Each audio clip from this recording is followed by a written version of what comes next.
it's his son. Well, would you look at that? You done inherited yourself a mess of castle, Paul.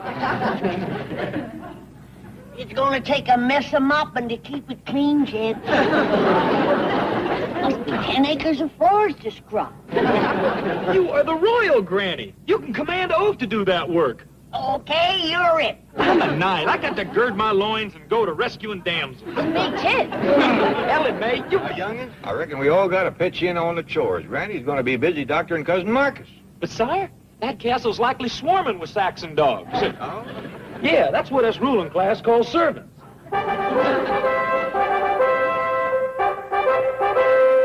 Jenkins, the gatekeeper has just rung through to say that our American family is approaching. I want the entire staff to line up in the courtyard at once. Yes, sir. I'll summon them immediately. Oh, and Jenkins, alert them that American millionaires are apt to be a bit eccentric, so we must indulge. Yes, Mr. Faversham. Remind the staff that we are doing this for Queen, for country, and for 6 months' back wages. Certainly, Mr. Faversham.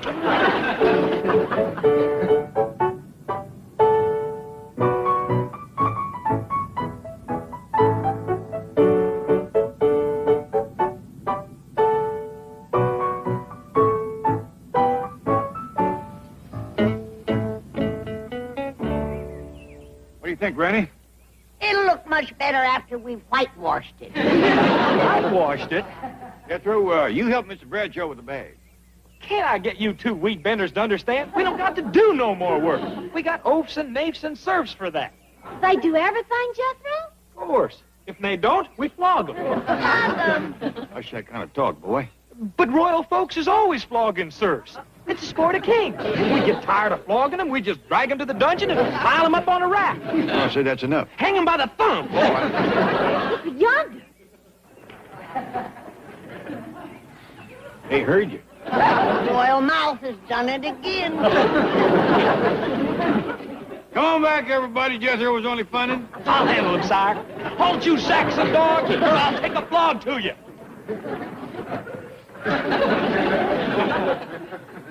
See how they come to heel when a royal talk? All right, let's see what we got here. How many is oafs? All oafs take one step forward.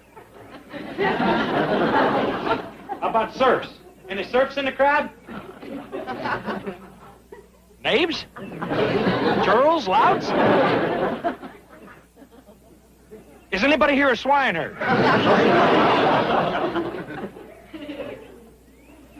Having trouble, boy? Yeah, they won't talk. They snickering a good bit. I reckon I better send for the royal flogger. I beg your pardon, sir. How long since this dog's been flogged?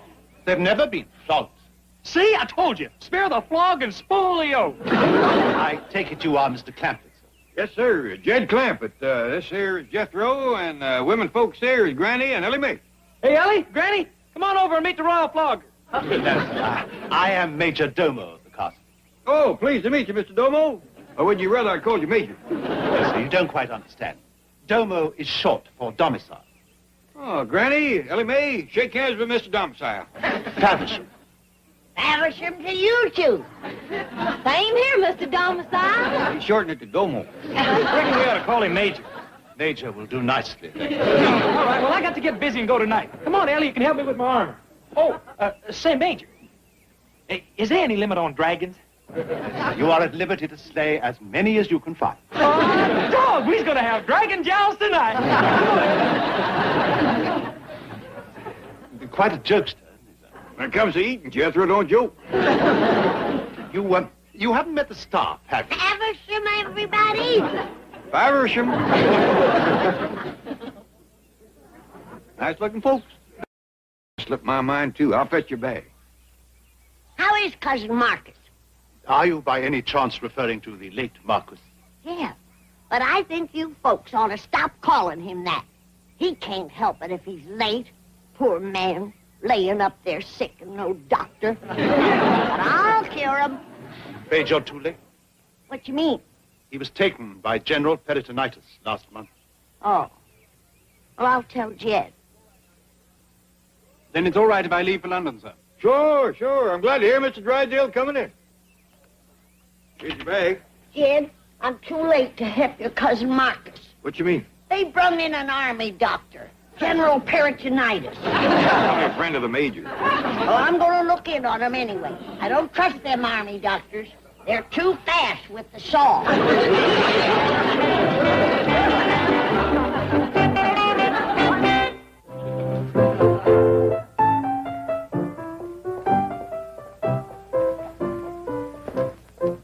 Now, see here, Teddy. I know you miss the old master, but if Mr. Faversham finds you on this bed, he'll be in a snit. Well, the new owner's here. Hello? Anybody up here? Oh, dear. Be very quiet. Howdy, miss. I'm looking for the Marcus's room. This is the room of the late Marquis, Ma'am. Oh, I do wish you folks would stop bad-mouthing him. That army sawbones around. I don't understand, Ma'am. Well, never mind.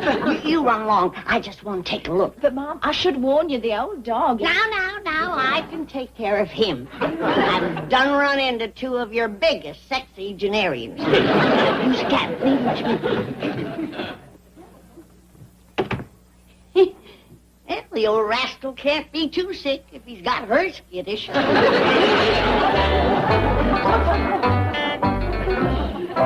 Cousin Marcus, I'm Jed's kin from across the water. I've come to help doctor you. How does that set with you? Now, none of that. You got to think of me as a doctor, not as a beautiful woman. All right. I ain't gonna open the drapes. It'll just give you high blood. From your breathing, I best check your pulse. Now, give me your hand. But don't get grabby now.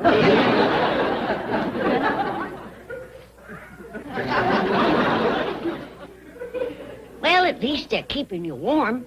Feels like a fur nightshirt. But your arms are kind of thin.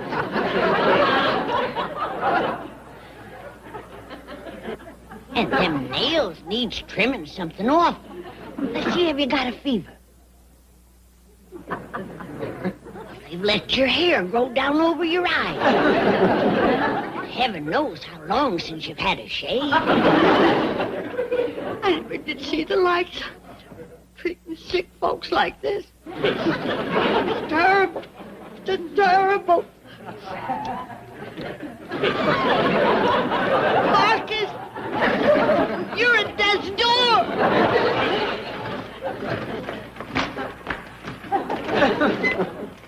How do we look, Ellie?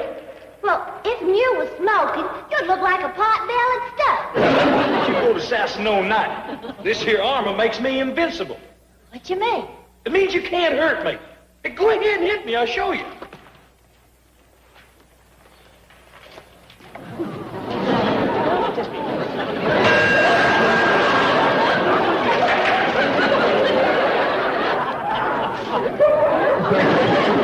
Oh, man. That sure sets a feller's ears to ringing. I'm gonna get you for that. Did I hear the dinner going? Heck no. Ellie done hit me in the head with an axe. You should have waited till the boy had his iron hat on. Well, he did have it on. Said it made him invincible. Man, I sure hope they got some dragon dogs around this castle. The way my ears is ringing, I'll never hear that rascal coming. Oh, can I go dragon hunting with Jethro? Yeah, let her come. I'll use her for bait. You won't? I will, too. Well, I will, too. No, I got other plans for Ellie. According to Mr. Drysdale, there is English gentleman coming to call. That ain't the way it's done around the castle. Well, she got to be a damsel in distress before they come. What you mean? She gets up on the tower in her damsel dress and commences bellowing, "Help, save me." Then all the knights, it's out question, comes galloping up to rescue her. Well, she picks the one she likes, and they get trothed and live happy ever after. As the dumb old damsel clouts him in the head with an axe. You put on your damsel dress and practice bellowing. Yes, sir, Paul.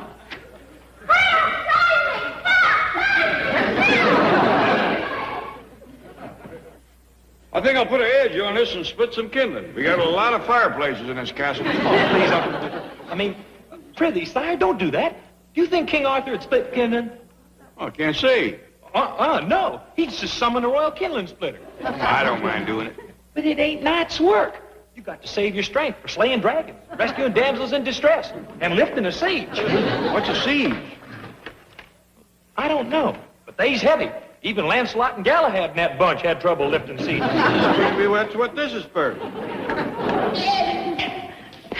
Your cousin Marcus is laying upstairs with one foot in the grave. Did you find out what he's got? Yeah, a rotten doctor. I better take over or he'll die of neglect. Well, now, Granny, I spoke to the major about you doctoring, and he said forget it. They got something here called socialized medicine. Yeah. Cousin Marcus needs medicine, and the doctor's out socializing. He's alive! Pietro! Well, what's he doing in that tin suit steering clothes? There's no two ways about it. I got to get me a dragon dog. I can't hear nothing. Granny, I'd best get this invincible night off dragon hunting before you women kill him. But Jed, what about cousin Marcus? He's got to be saved. If you want to save him, keep him away from her. You're the next kid, Jed. Tell me I can take the case before it's too late.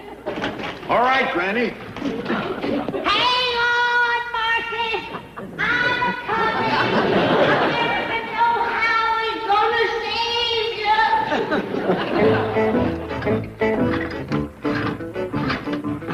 There you go, boy. I'll hold your pole while you mount up.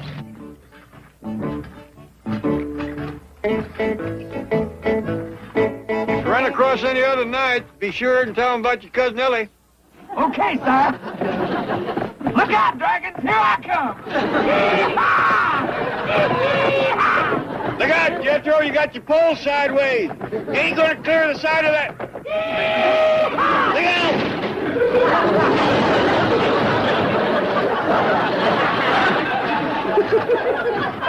I told you I needed a dog. I didn't even see that dragon.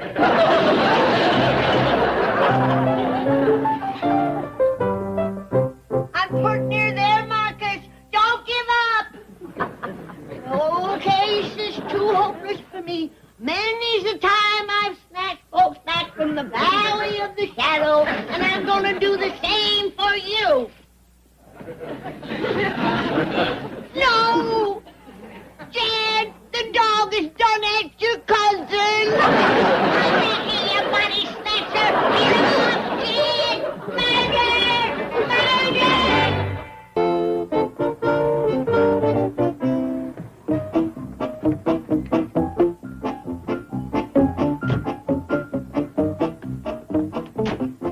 Just wait till I get my sandwich sign. Mr. Drysdale, surely you're not going to wear that. Oh, no, of course not. Oh, good. My colleagues are waiting to discuss the estate. Oh, here you are, Bradshaw. And walk slowly. No, please, sir. This is a most conservative neighborhood. And the law courts are close at hand. Oh, excellent. Let's go talk to the judge about my bank reform plan. Mr. Drysdale, England is not going to bring back debtors' prison. What about the rat for bad check artist? Flogging for overdrawn accounts? Not a chance. You know, I may change my mind about opening a bank here. You people destroy a man's incentive. Charles Evans, sir. Yes, what is it? It's Mr. Faversham calling from the castle. He said it's most urgent. Right. Bring in Mr. Drysdale. What's wrong with the castle? Well, I know this sounds incredible, sir, but I got the impression they were being attacked by dragons. Dragon? Well, I thought I heard Mr. Faversham say that they had unhorsed Jethro, but it was difficult to tell because there was a young lady calling, "Help, save me," and another lady screaming murder. Quick, to the castle. Help! Save me! I'm a damsel in distress! Rescue me, somebody! How's it going up there, Ellie? And I ain't going worse shucks, Paul. Seen any knights headed this way? No, sir, Paul. There ain't a night in sight. And I'm getting awfully tired. Just... Wait a minute, I see one. And he's riding through the woods, lickety-split. Commence bellowing, Ellie. Help! Save me! I'm a damsel in distress! Woo, dragon! Woo, dragon! Woo, dragon! Come on out, you dragon! Too late, Paul. He just run smack into a low limb and got scraped off his horse. horse. Forget him, Ellie. That's Jethro.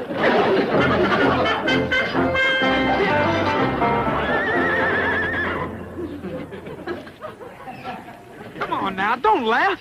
I ain't never been dragon hunting before. How was I to know them sneaky rascals sits up in trees laying for you? From now on, we sticking to the roads and pastures. Is he all right, Ellie? Yeah, Pa. He's getting back on his horse. Well, rest your voice a spell and then go to bellering again.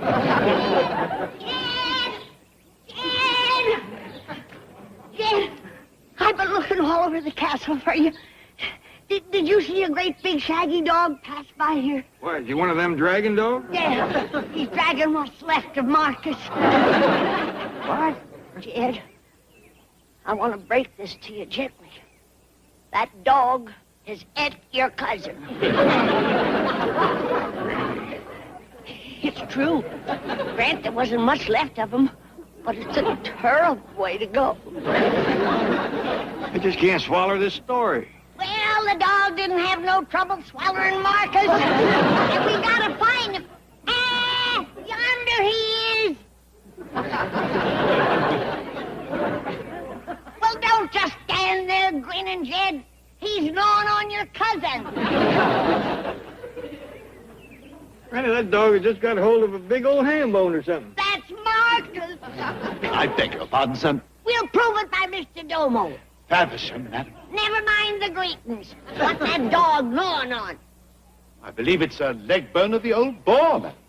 Oh, boar, that ain't no way to speak of the dead. It's becoming quite a nuisance, rooting about amongst the garbage. Garbage!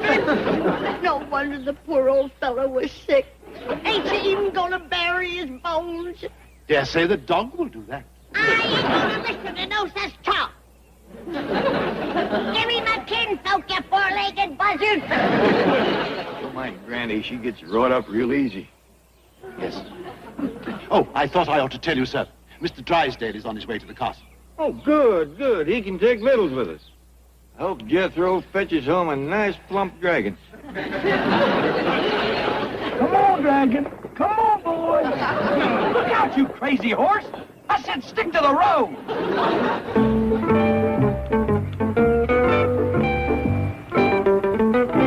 What's the idea of slowing down? I'm in a hurry. Sorry, sir. There's a knight on the road ahead of us. What kind of a country is this? You won't bring back a wonderful institution like debtor's prison, and you let some loony Lancelot ride around. Huh?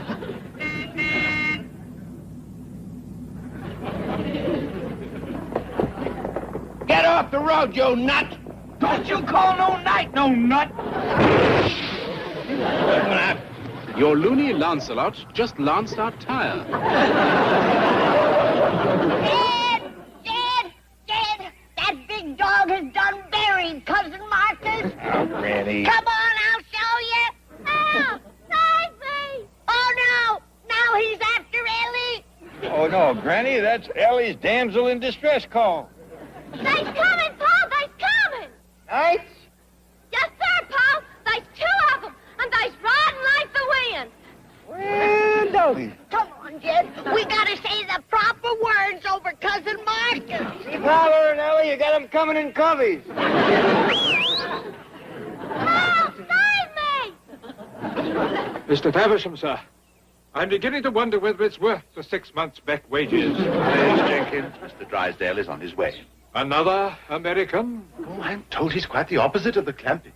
He's a businessman, sophisticated, and very, very conservative. I trust this is not Mr. Drysdale approaching. Thanks for the ride, Sir Jethro. Hello, I'm Melvin Drysdale. Where are the dragons? I beg your pardon. Those wild, dangerous creatures you called about. Oh, yes. One of them's up in the battlements. One just rode off. And the other two are around the back. Ashes to ashes, dust to dust. The Lord giveth, and the dog taketh away. Granny, I don't hardly think no dog could have... I don't want to talk about it, Jed. Just get me out of here. I want to go home. But, Granny, Ellie just hollered herself up a brace of knights. The rest of you can stay. But this ain't no place for old folks. I don't aim to spend my last days rooting in garbage and dodging man-eating dogs.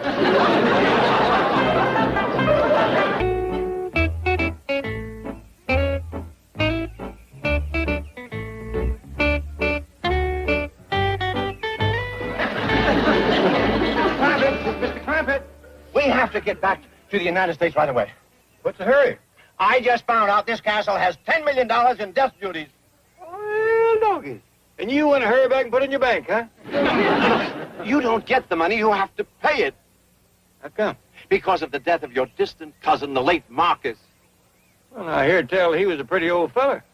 I don't hardly think it's my fault he died. The $10 million is a tax which you'll have to pay if you stay here. You have to leave here and go home now, today. I'd like to talk that over with the rest of the family. How's that look, Mr. Drysdale? Like $10 million? Well, thank you. Jed, let's pack up and get home. We don't belong in no castle. Oh, Granny, I love you. What is it about this England that turns every man into a sexagenarian? Now, hold on. Ellie Mae ain't found herself a feller, and Jethro ain't found what he's after neither. I'll find Ellie a fella. Now, what's Jethro after? A dragon. A dragon? He promised Granny we'd have dragon jowls tonight. His dragons are mythical. Jethro! Jethro! Jethro! I wonder what he meant by that. I don't know, but I seen a picture of a dragon. And if that Jethro brings in one of them fire-belching lizards into my kitchen, he's gonna clean it. Yeah! Hey, Granny! Uncle Jed! Look at that darn fool riding around in his night clothes. Let's go home, Jed. Now, wait, Granny. The boy sounds happy. Maybe he jumped a dragon too big to tote home. Jump any dragons, boy? No, sir. Let's pack and go home, Jed. We can't, Granny. I done declared war on the next castle. What? Yeah. Us and the folks that lives in that castle over the ridge is going to fight the War of the Roses. What roses? The ones I rode through. They sicked their dog on me, so I challenged him. Now he's going over there and pillage them rascals. That's a feudal system. You mean we're gonna feud him? Yeah. Is it legal here in England? To us castle folks, it's a way of life. Now, this is what I call a civil... How's they going to scrap it with my neighbor? Oh, we can't get out of it now, Uncle Jed. I done throw down the gauntlet. Well, pick it up and pack it, because we's going home. Come on down, Ellie, we're leaving. But I ain't coming all night yet, Pa. Never mind. Sire, when we go to feuding with the next castle, well, we'll capture Ellie and Then if he don't want to marry the dumb old damsel, well, we'll put thumb screws on him and torture him. Ain't gonna be no thumbscrew wedding in this family. Now, get back. Oh, please, Jed. We ain't had a decent feud since we left the hills. And it's gonna stay that way. I ain't about to start no World War III twixt England and Bug Tussle. Now, get.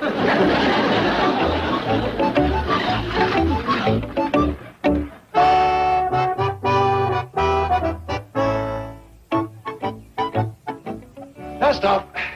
I know we're all a bit down in the mouth about closing up the castle. Mr. Faversham, sir, where will we all go to? Mr. Drysdale has suggested debtor's prison.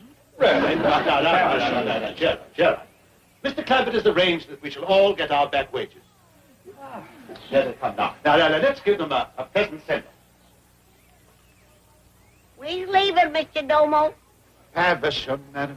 Faversham to you, too. Yeah, Faversham, everybody. And another thing. You tell them goomers at the next castle that it wasn't my idea to crawfish out of our feud. My neck. We can lick them any day in the week. And I'll bet you, our rabble can beat their rabble. Yeah. That's enough. You women folks get in the car.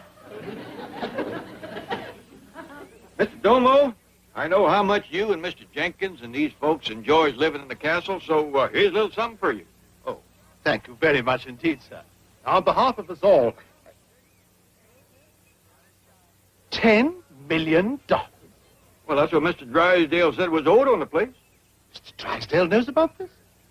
Them stains on there is his tears. Goodbye, old friend. Goodbye, sir. Not you, the check. Well, Faversham, everybody. Come on, Jethro! Just dropped me off at Sherwood Forest. What are you talking about? Robin Hood was born of the purple, lived in a castle just like me. He was robbed of his birthright, and I've been robbed of mine. So I'm getting me some merry men and taking off for the wood. The only thing you're taking off is them red long johns. Be careful, sire. Us merry outlaws praise on you rich folks. Get moving, boy. You better stay out of Sherwood Forest. Yeah. Wait till Friar Tuck hears about this.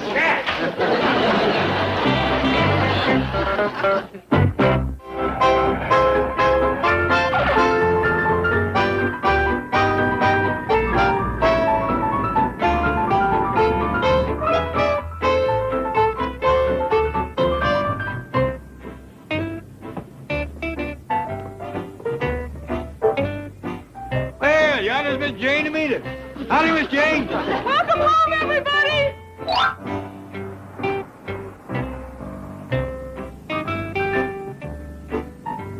Miss Jane, I don't see nothing of Jethro and Mr. Drysdale.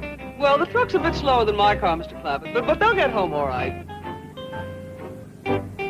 Granny, you haven't said one word since we left the airport. Well, I'll say one now. Chicken. I don't want you to start up about that feud. What feud? Jethro got into a little ruckus with the folks at the next castle. How did that happen? They set the dogs on him for running dragons through their roses. We could have whooped the tar out of them. Captured me a handsome knock. I don't want to hear no more about what happened in that castle. Castle? The folks in England is probably calling it the Chicken House. Home of Lord Lily Livin. All right. Beverly Hills Yellow Bit. Now, that's enough.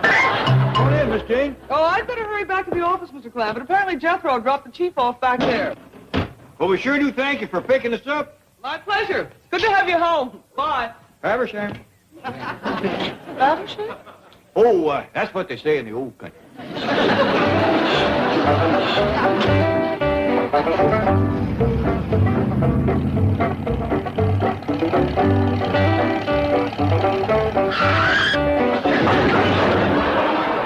You're in for it now, Wolf. You done throwed me off my throne. Jethro, get that stupid-looking thing off the truck. You heard him. Get off the truck. I'm talking about that throne and all this other junk. Junk? This here's trappings of royalty. We done left that royalty nonsense behind us. Now, tote them suitcases in the house. You show me in the Magna Charta where it says that I got to tote suitcases. Magna Charta. Man, don't you know nothing about English history? Old King Cole was a merry old soul till he had to sign that rascal. Lord, we is back in the United States now. You fetch them suitcases in the house and get all this stuff off the truck. Watch out, Tyrant. You're oppressing me. My royal blood is commencing to heat up. Like I tell you, or your royal britches is going to heat up. Drysdale, come on in and have a cup of coffee. Stand fast, Oak. You're coming to the forest and be one of my merry men. No, thanks. I don't feel merry. Oh, he's going to rob the rich. Forget it. The government beat us to it. Come on. Connect me with that castle. I done told you. The one with the dragon tracks. Who's the rose gardener? Granny, what are you up to? I'm saving us from being the laughing stock of England. Granny, I told you we ain't going back there and feud with them folks. I'm gonna dare them to come over here and fight. Excuse the call, man. Jethro, your Uncle Chicken is shaming us in the eyes of the whole world. Talk to him. I'm through talking to that tyrant. From now on, my longbow's going to do my talking. Me and my merry men is going to feud with the rich and feed the poor. And if you want to join me, get into a suit of Lincoln green. I like the notion, but can't we wear Jeff Davis gray? Granny, get a hold to yourself. We got company. Take Mr. Drysdale out to the kitchen and fix him a cup of coffee. I'll join you directly. Yes, do that. Oh, I got a tax angle on the castle. We'll turn it into a parking lot and take a business depreciation. There goes the last shred of my birthright. The home of my noble ancestors. A parking lot. Help, save me. Ellie Mae, how come you're wearing your damsel in distress outfit? We ain't got no silo for you to holler from. Well, I know, Pa. I figured Bess and me'd climb to the top of the big elm tree out front. I don't hardly think I would in that pretty dress. And I believe I'd change partners, too. Listen, if you want a fella Join me in the forest. I'm gonna be knee-deep in merry men. They as good as knives? Bitter. That armor ain't worth shucks for snuggling. I say I'm challenging you to a feud. A real gun-toting, sharpshooting fight to the finish. Granny, I told you we ain't feuding that castle. I'm talking to Miss Drysdale next door. Right in front of her husband? It was him put me up to it. Excuse the call, man. All in fun. Margaret loves practical jokes. Now, about that castle. I've got to get my money, your money out of it. Drysdale, I don't want it turned into no parking lot. Well, I have a better idea. A movie theater. Great tourist attraction. Like Brahmin's Chinese with footprints in the cement in front. Famous names like Good Luck Jed, signed Henry VIII. Drysdale, I reckon you and Granny and Jethro is all a mite overwrought from our trip. Now, you get a good night's rest, and all these crazy notions about the castle and feuding and Robin Hood and all...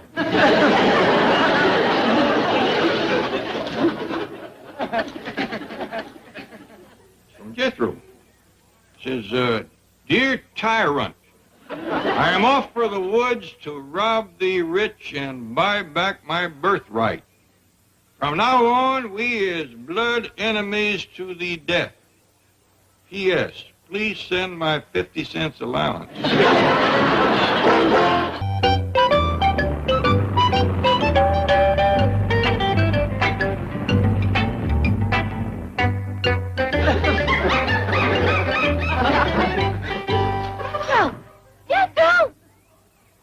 Call me Jethro. I'm Robin Hood. Well, okay, Robin Hood. Bessie sees somebody a-coming. Not Bessie, Little John. Anyway, somebody's a-coming. Forsooth, I hope it's a fat merchant with a big bag of farthings. Me too, I'm home. Farthings is money, you dumb old maid. Let's hide and waylay that rich rascal.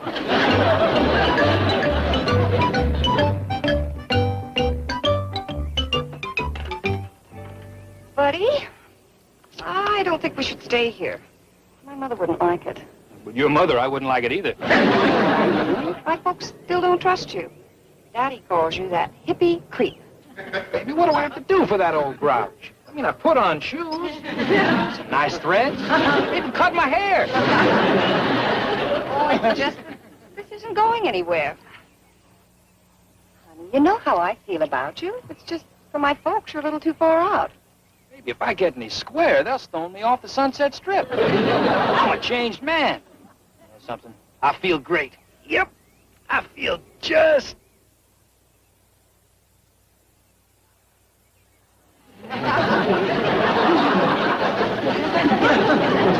What's the matter? Stella, baby, what color is Cupid? Who? Cupid, you know, that little cat that flies around making people fall in love. Well, I guess he's pink and white and has wings and a bow and arrow. I buy the bow and arrow, but he's red and black and wears a green hat. Crazy. Don't tell me, baby. I see the little grabber. Just look right up there.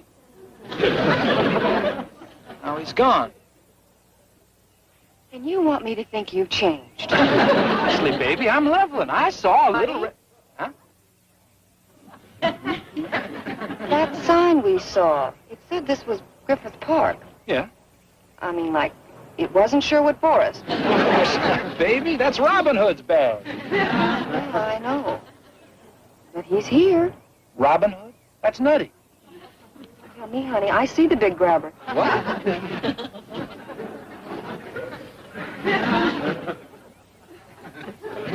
Do you see Robin Hood? Yeah.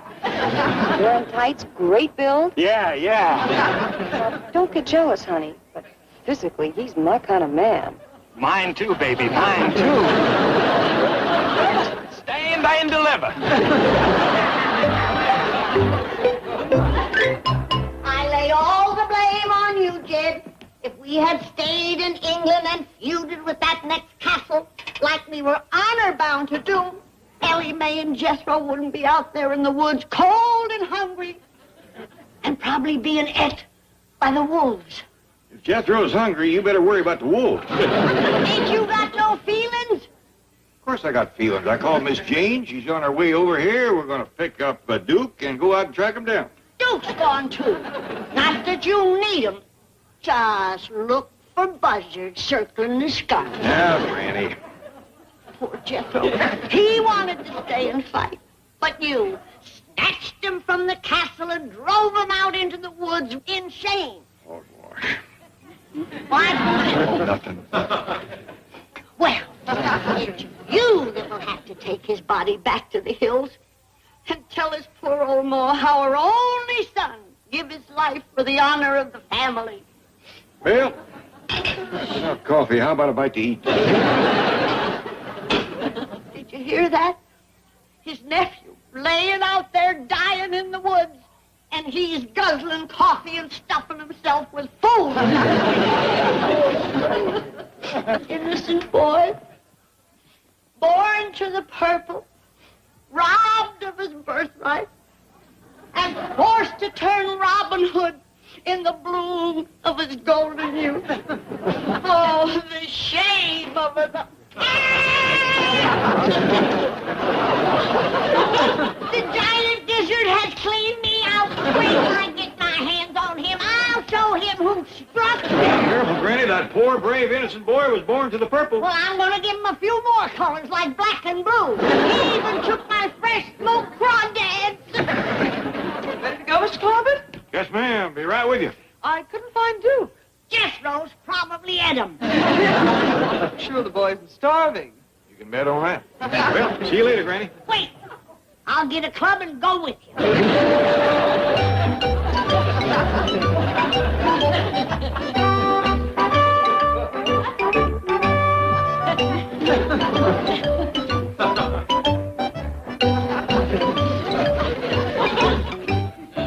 Hey, y'all getting hungry?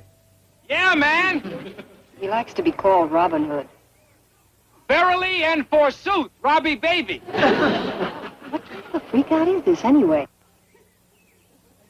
I don't know what the big cat's got going. The chick and the chimp are having a banana turn-on. You and Little John keep watch. Hey, listen. If I untie you and feed you, will you promise to join my band? Sure. What kind of music you play? I need my band to marry men. We're fixing to take stuff from the rich and give it to the poor. Crazy. I'll buy that. There's plenty of Granny's victuals in the basket. Plenty of what? Granny's victuals. Sow belly, chitlins, marinated mudcat, and deviled hawk egg. That sounds pretty wild. Oh, what's really wild is the way she smokes crawdads. You ever smoke crawdads, Robin Hood? Well, sure. I knew he was on something. Any crawdads in there? No, they's all gone. But I reckon I can find some along the creek. Oh, is that where they grow? Yeah. I'll go find some and help you smoke them. No, thank you. I'll try a few puffs. Buddy? Okay, forget the crawdads. You're missing a real treat. Some other time. Jethro, I mean Robin Hood. Yeah! I see Miss James a-coming. Pa and Granny's with her. Oh, they's come to get us. You run up to the road and stop them. Tell them you ain't seen nothing of us. Gotcha, Robbie. You help me put some brush in front of the truck, and then we'll hide. Just the two of us? Well, yeah. Bessie and Ellie can hide in the tree. I mean, they can... By the way, is she your girlfriend? No, I don't date no ape. The girl. No, that's my dumb old cousin. Good. Good. Let's hide, Pa.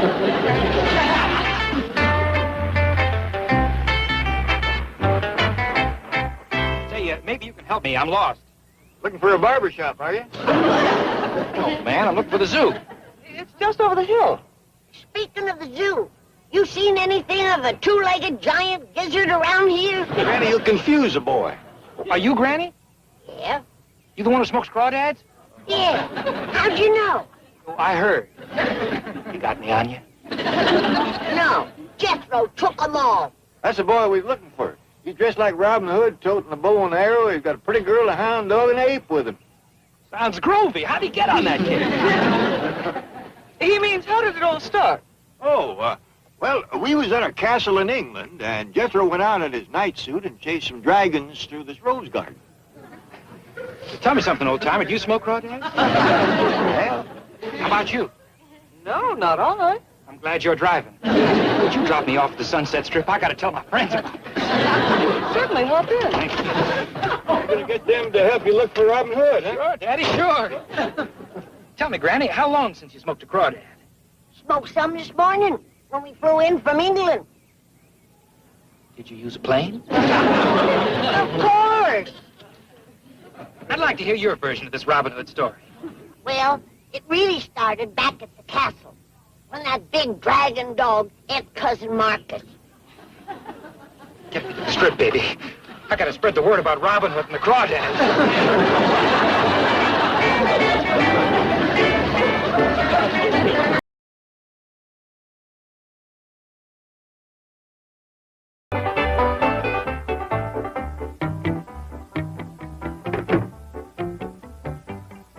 Chief? Where have you been? Well, I've been driving Granny and Mr. Clampett around Griffith Park looking for Robin Hood. Robin Hood? Jethro. You mean that nut actually took to the woods like he threatened? Oh, yes, Chief. He claims that leaving that castle in England robbed him of his birthright. So now he's hiding out in the park, and the Clampetts are trying to get him back. Unbelievable. Not for Jethro. I mean for them to want him back. And besides, Ellie Mae's with him, and also the family truck and a couple of Ellie's pets. What ho, little John? See any rich merchants a coming? Hey, mate Marion, what did little John say? Well, he said he didn't see no rich merchants a-coming. Ask him if he's seen any fat friars. But you done ate 2 fat friars. Talking about Granny's chickens? Oh, never mind. I got me one sad bunch of merry men. And yonder's the saddest. A hound dog, a ape, a dumb old girl cousin that don't know a preacher from a pullet. Don't forget me, Robin Hood. Well, I don't know if I can trust you, Miss Stella. Your boyfriend deserted, and he was the only real merry man I had. But he'll be back. He left his wheels. Well, I'm afraid I'm going to have to hold you hostage. Really? If he don't come back, well, whatever was his is going to be mine. Well, why wait? You're Robin Hood. This park is your domain. You're the law west of the freeway. Yeah? Sure. A man like you just takes what he wants. Even if she belongs to somebody else? Of course. Hot dog! I'm going to take her. Crazy.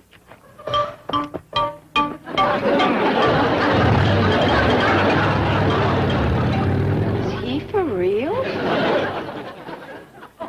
What's the matter, Miss Della? I don't think the Jolly Green Giant has those carrots. Granny, quit your stall walking. You know Jethro will be back quick as he gets hungry. Gets hungry? Look at that. He must have toted off 100 pounds of victuals. About enough to last him till sundown. I'm afraid for the boy. He's going to get hurt.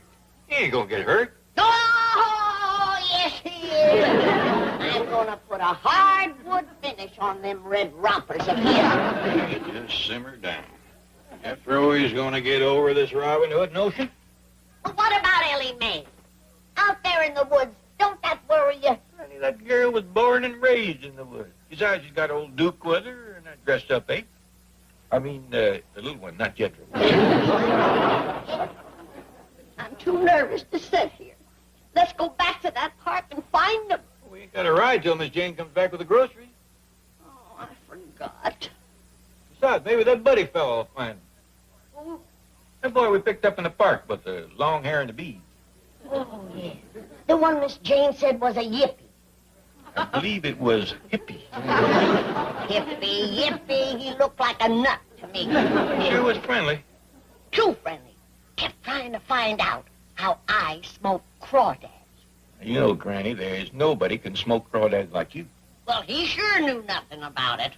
Kept asking me which end to light. That was the easy draw. He was just making talk. A real pleasant fella. Says he's going to get his friends from Sunset Strip to help find Jethro. Wake up in there! Come on out, buddies! Let's go. Hey! There you go. Come on. Hello, girl. Keep it up. Keep it coming. Keep it up. Keep it going. Keep it going. Come on in here.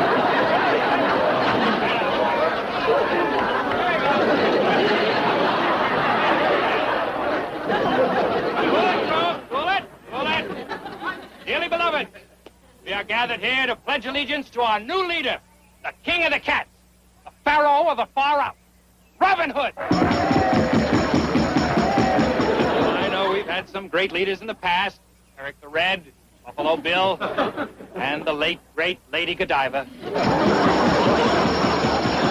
But hear me, friends. Our new leader is El Supremo. This cat chases dragons. This cat flies with the birds and talks to the apes. This cat smokes crawdads. And we are going to be his band of merry men. We're going to take from the rich and give to the poor. Dad, look going up the road. It's a bird. It's a plane. It's Robin Hood and Little John. Follow him. Follow our leader.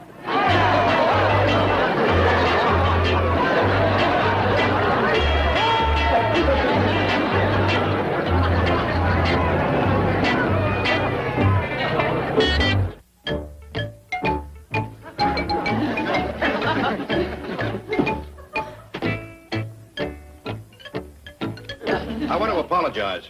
No need, Chief. That was the only sack left. It's you I'm apologizing for. Did you have to wear that silly-looking birdwatcher's outfit?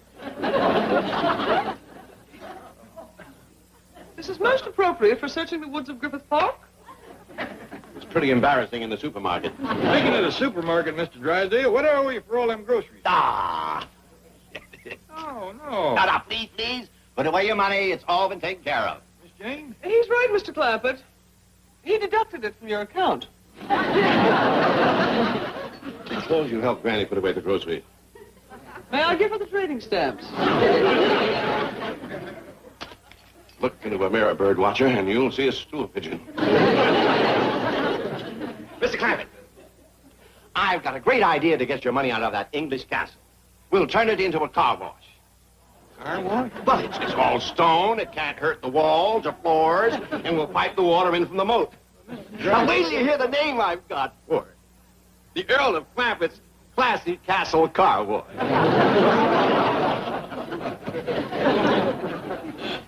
Give me the crawdads next, Miss Jane. I want to put them where I can get at them easy. Well, I'm sorry, Granny. We went to 5 supermarkets, but none of them had crawdads. When is Beverly Hills going to catch up with Bug Tussle?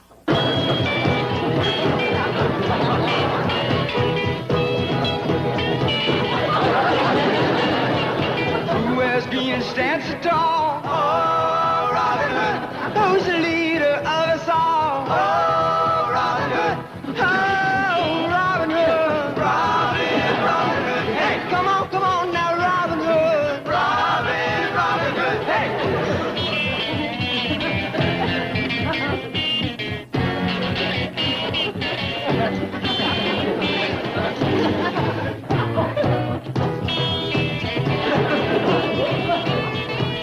Who looks good and moves so fine? Oh, Marianne. She's as sweet as cherry wine. Oh, Marianne. Oh, Robin Hood. Robin Hood. Hey, come on now, Robin Hood. Robin Hood. Hey.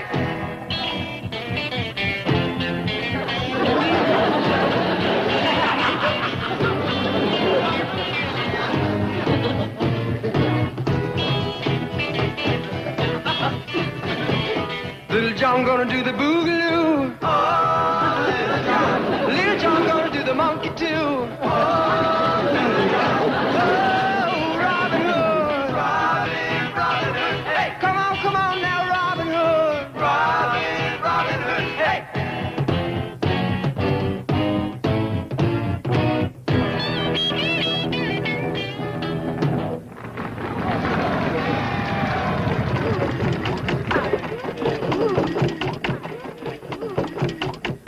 Hail, Robbie Baby.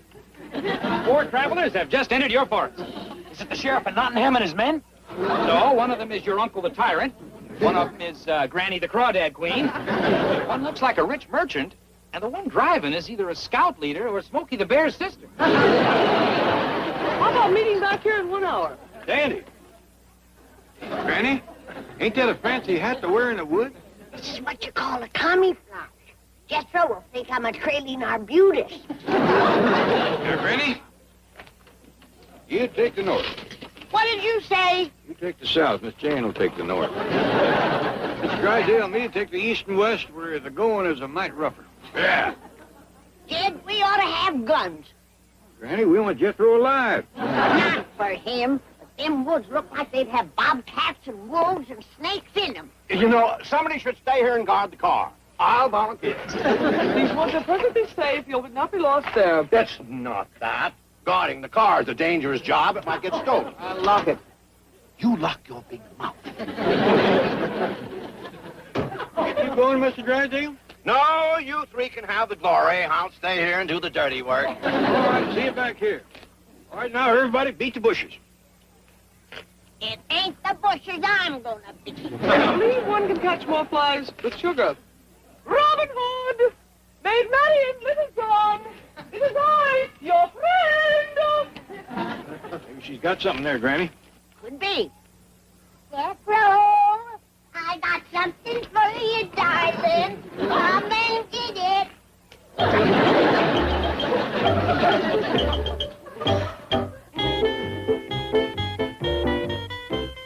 Wake up, rich merchant. You are the prisoner of Robin Hood and his merry men. Stand and deliver. Jethro! Ellie Mae. It's Robin Hood and Maid Marian. This here's Little John. And Alan the Dale and Will Scarlet and Much the Miller's son and Sir Guy Gisborne. Where's my uncle the tyrant and the others? Cowards ran off and left me. Well, whilst he's waiting, we'll tie you up and hold you for ransom. Yeah, we's here to prey on the rich. But I'm not rich. I'm just a poor bank president. Honest, I haven't got any money, but I know the people who have. Now, if you'll let me go, I'll finger my rich friends for you. Okay, it's a deal. Unhand him. Thanks a lot, Robin Hood. Well, see you later.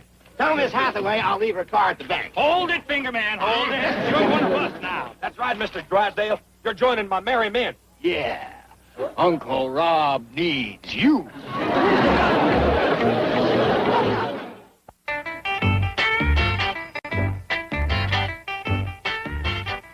Hey, Robin Hood. Robbie Baby. Almighty leader. Fella, you chicks are turning the king of the cats into a lapdog. El Supremo. It's me, the guy of Gisborne. What do you want, Sir Guy? Our new merry man, Sir Finger. He ain't married. He's glooming up the glade, bringing all the cats down. Fetch that Saxon dog into my presence. Right. Hey, Sax Baby, our glorious leader wants to lay the law on you.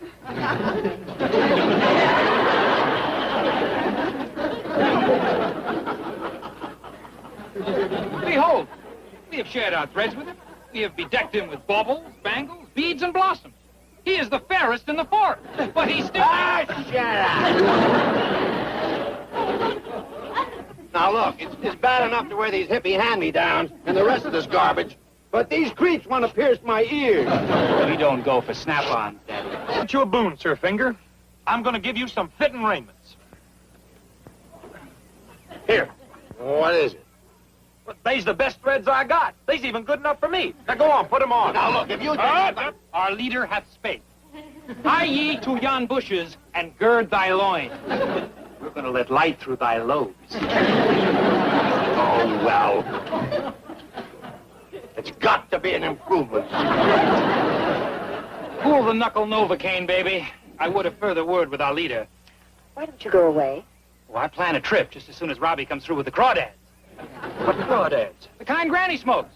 Oh, yeah. I did promise to get you some. So you did, oh man of La Mancha. Let us dream the impossible dream, huh? Okay, let's go down to the lake. That's where you find them. Well, we'll help you look. But you got to be careful with crawdads.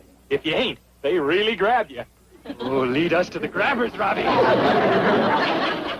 on, children. Come on. It's light-up time.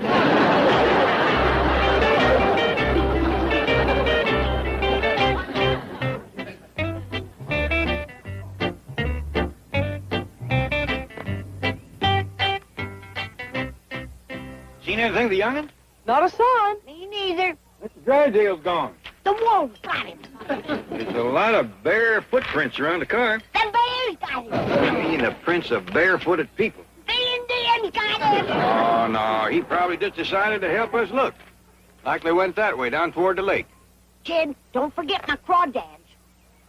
Ah, doggies, I think I know how to bring our hog to trough. Now, Jethro is uncommon fond of Granny's smoked crawdads. I'll catch him. Granny, you go to smoking them.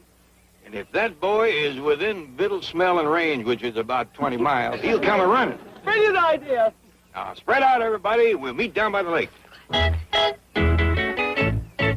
I appreciate this, Robin Hood, but I'd rather have my own clothes. Where's everybody? Robin Hood! Friar Tuck! Sir Guy! Maid Marian! Little John!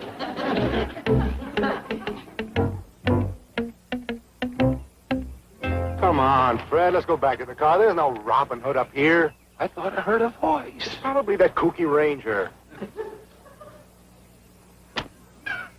I shot an arrow into the air and fell to earth, I know not where. Yes, Virginia, there is a Robin Hood.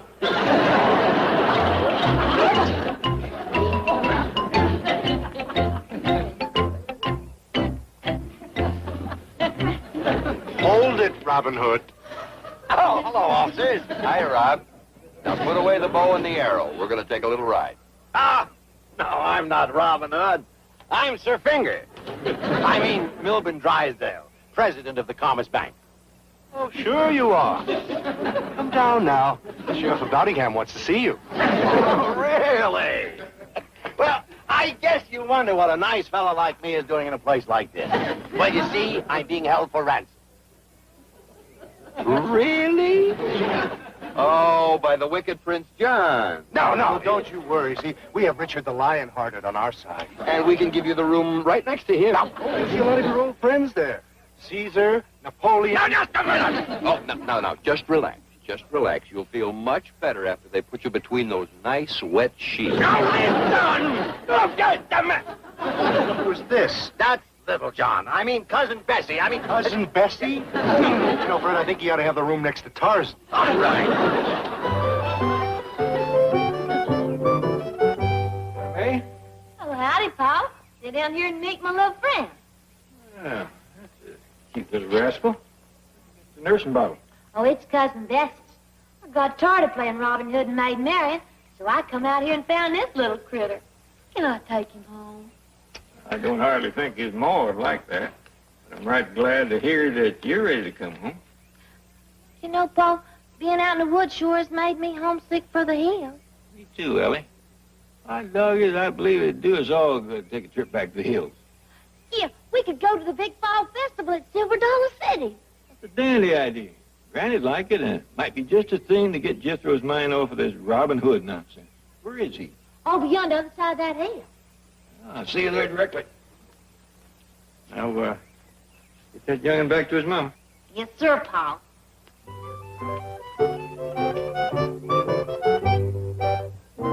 I tell you, I'm president of the Commerce Bank of Beverly Hills. Just ask my secretary. She's here in the woods someplace. Wearing a leopard skin. No, she's wearing a... Oh, forget it. Anyway, I was sitting in her car when these hippies captured. Hippies? Yes, the woods are full of them. Hello! Where are you, honey? Man, those hippies do get into some weird outfits. I've heard of the flower children, but that one's gone to seed. That's Granny. She can identify me. Her family has $60 million in my bank. Really? Yes, it was 70, but they spent $10 million on their English castle. You're going to like those wet sheets. You rascal, you! I'm going to Mr. Drysdale. You see? She's no hippie. She's as normal as I am. Want to come with us, Granny? I can't. I'm going down to the lake to smoke some crawdads. Smoke some what? Crawdads. But first, I need a little pot.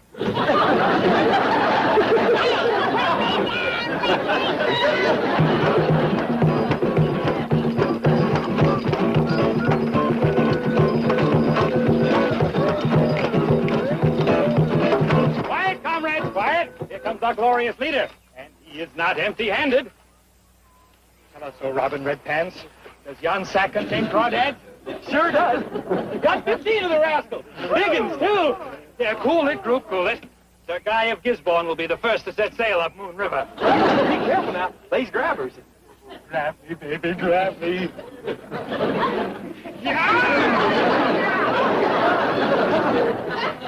See? I told you. That thing's alive. Sure. You smoke those? All the time. You got a match? You are too far out for us. Come on, flower children. Back to Squaresville. Back to the Sunset Strip. Wait a minute now. Y'all are my married men. We're not that merry, Robbie. Hey, are you going too, Stella? Yeah? But you write to me. Next time you're out there flying among the stars, let me know what spring is like on Jupiter, Mars. Let me fly.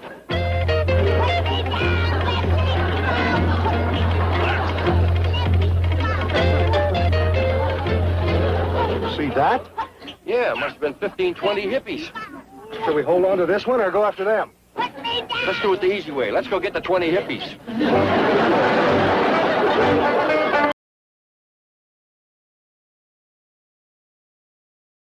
Jethro, how long you reckon it'll take us to get back to Silver Dollar City? I figure about 4 or 5 days of hard driving. We gotta get there quicker than that. Yeah, the festival's fun Saturday. Just getting over the Rockies will take 2 days in this thing. Here, pour some of this in the gas tank. Whoa, boy, hold on now. Granny, is that Mountain Dew? Yeah. And it do get you over the mountain. It do melt the engine, too. Sid, we don't want to miss the festival. Everybody and his dog will be at Silver Dollar City come Saturday. We'll make it. Is Aunt Pearl gonna meet us there? How about that, boy? You heard from your mom? No. But maybe there's a letter in this morning's mail. I'll go to the box and see. Hey, wait a minute, Ellie, that's my letter. It sure will be nice to see Cousin Pearl again. And all the rest of the folks back home. Jim Owen, Mitch Ford, the Hershans. I hear tell Pete Hershan had a baby. The way I hear it, it was his wife.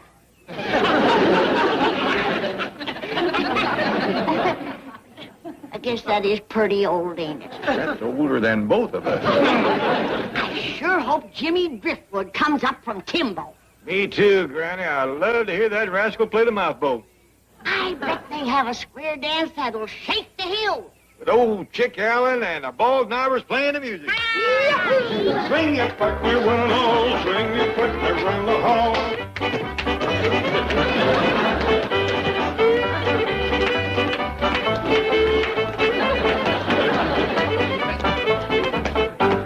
Up again! Oh, Granny! Look what I got. From your mom? No, from the president. President of what? The president of the whole country. You got a letter from Jeff Davis? Randy, I keep telling you, he ain't the president. Now, don't get into that scrap. Let me see, boy. My dog is right, Granny. It says, the President of the United States to Jethro Bodine greetings. What does he want with Jethro? He wants me to join the armed forces and fight for my country. Can I join too, Paul? Well, he didn't invite you, he just invited me. I can fight better than you. You can neither. I can too. Can. That's enough of that. According to this, Jethro, you ain't got but a few days to report. Yeah, next Friday. Well, you'll be driving us to the festival next Friday. Now, you go in there, call the president, and tell him you're too busy. Now, wait. If he was kind enough to send greetings and a personal invite, the boy ought to show up on time. Well, how are we going to get to Silver Dollar City? I'll call Miss Jane, have her put you and Ellie on the airplane. Aren't you coming, Pa? I think I'd best stay and see Jethro gets into the Army proper. You mean Ellie and me ain't going to have no men folks to protect us? You don't need no protection. Jed, have you forgot what kind of men come up from them hollers at festival time? Why, even a woman at my age ain't safe from them bold rascals. Why, they's liable to grab me and kiss me and... Let's go call Miss Jane. She's likely to want to go with us. Jethro is joining the Army? Well, he's received his induction notice. Well, don't worry. I've got some friends in the draft board. I'll call and use my influence. I'll make sure they take him. In the first place, Jethro is anxious to serve his country. He's just trying to decide which branch of the service to apply for. I was in the Quartermaster Corps myself. Made sergeant. Ran a little lending service on the side. You never saw combat, did you? Me? I went through some of the bloodiest fighting of the war. Got shot at 12 times. But you never went overseas. When you lend money to soldiers at 40%, You don't have to. Mr. Griffith. Howdy. Miss Jane, I put the women folks and the suitcases in your car. I sure do appreciate this. My pleasure, Mr. Clappett. Are you going back to the hills with them? Well, they did invite me, but it's really up to Mr. Drysdale. Oh, I'd love for her to go, but it would cost me $300 a week to replace her. $300? Is it my fault you do the work of 4 women? Certainly is. So, Mr. Clappett, are you coming to the airport with us? Well, no, thank you. I got to talk money with Mr. Drysdale. Oh, yes. Well, you run along. Well, going to deposit a little money, eh? No, I'm going to draw some out. Oh, it's a beautiful drive to the airport. Well, I know it is, but I need some money for Jethro. Oh, I see, a little pocket money for the soldier boy. Well, I'll take care of that. Now, let's see. His allowance is 50 cents a week, right? That's right, but And you want to give him a raise, reward him for his patriotism. That's a good idea. Let's show him how proud we are of him. We'll give him 60 cents a week. What I had in mind... Now, don't overdo it. After all, the government pays his expenses and gives him a handsome salary besides. Yeah, I heard tell it costs the government $35,000 or $40,000 to train and equip each boy. Right. Of course, in Jethro's case, it'll cost more. They have to feed him. Reckon $50,000 to cover it? Oh, I think so. Okay, that's what I want to draw out. Look, you told me that the government up in Washington was hurting for money and deep in debt. Yes, but... Well, I can't let the government pay for Jethro when I got all them millions just laying here in your bank. But you just can't. Well, that's Jethro back from the studio. He went over there to look at all the different uniforms. In here, boy. He figured that would help him decide which branch of the service to join. How do you like it? Dandy iron hat. You get you cornered, you can butt your way out. Jethro, that's the uniform of a Prussian field marshal. Hot dog! If you show up at the induction center wearing that, they'll think... I like it. It's great. Now go right over. And when you walk in, give it this. Tell them Bismarck sent you. I ain't decided on this one for sure. I got a whole bunch of other uniforms. Well, let's see him, boy. Oh, yes, sir. Oh, you wait right here now. And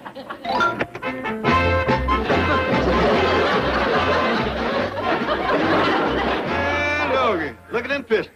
Ain't they something? Well, this is the kind of uniform old Blood and Guts wore. Who? General Patton. He's my hero. A fighting fool. Rode around in a great big old tank. How do you like it, Mr. Drysdale? Fine. They'll put him right in Section 8. Is that good? A lot of men try for it. Dandy. Looks like you're all set, boy. Oh, no, not till I get my tank. Oh, that's right. You better make that 100,000. I said I ain't gonna let the government pay Jethro's bill. Now, go get yourself the best tank money can buy.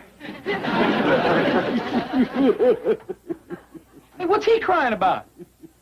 Sorry to see you go already. Whew.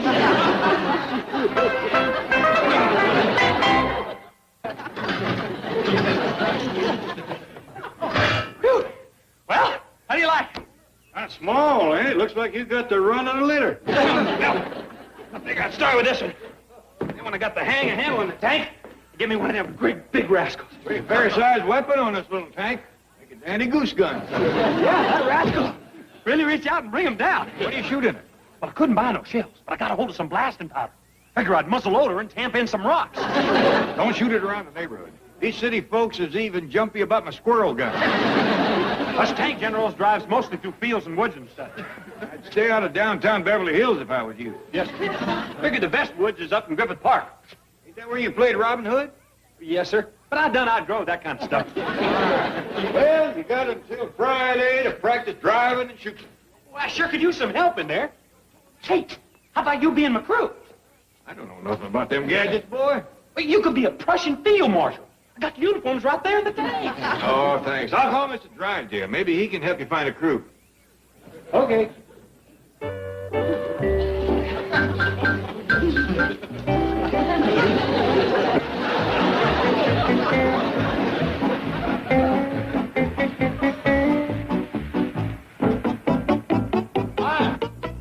Look at that nut. Have a heart. If the Army finds out that Jethro is idiotic enough to impersonate a general, then they'll never take him.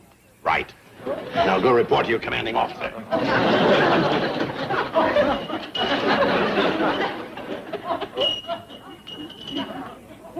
Thanks for reporting for duty, sir. Well, Miss Jane, you're a woman. Thank you. That's the nicest thing that's been said to me all day. What's the problem here? You having trouble with this soldier? You can be shot for disobeying a general. It ain't that. I can't have a woman in my tank. You want people to think I'm a nut? Certainly not. Then you be my crew. But I'm not in uniform. There's plenty of uniforms in the tank. You can be a Prussian field marshal. Now, come on, hop in. I'm not going. Are you disobeying a general? Okay. It's just a short trip. That's what you think. We's going to Griffith Park. Oh, sure. Just make a right turn as you go through the gate. We ain't going through the gate.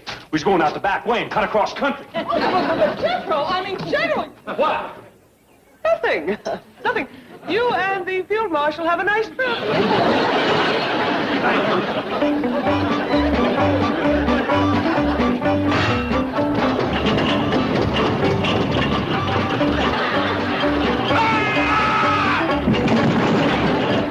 Hot little machine, ain't it? Yes.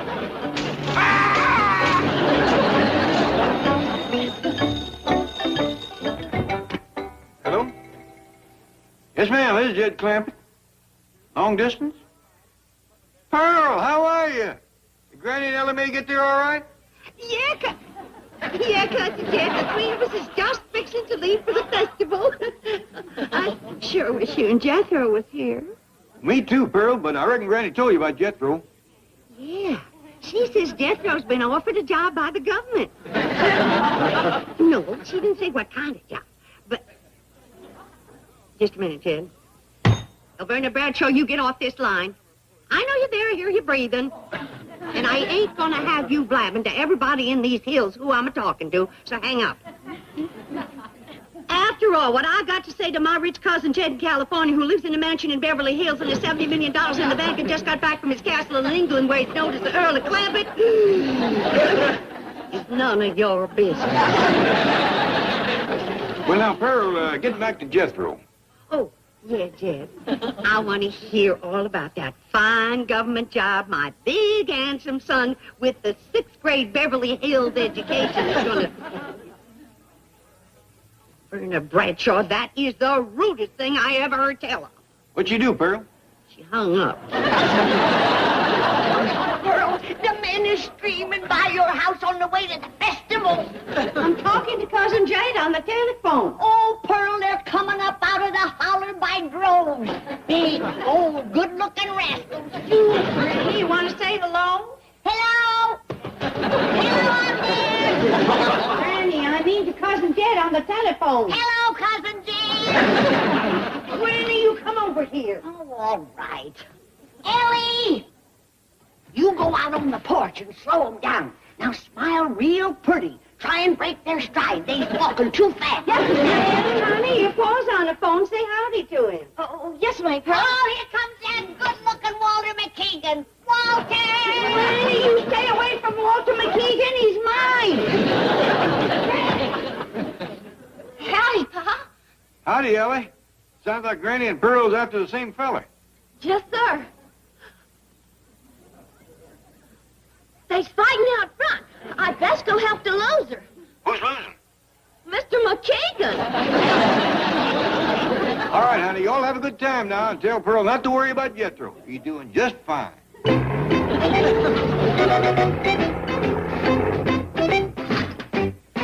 Come on. Let's get a breath of fresh air, and then we'll have target practice. Ah! Watch that, Von Hindenburg. Sorry, General.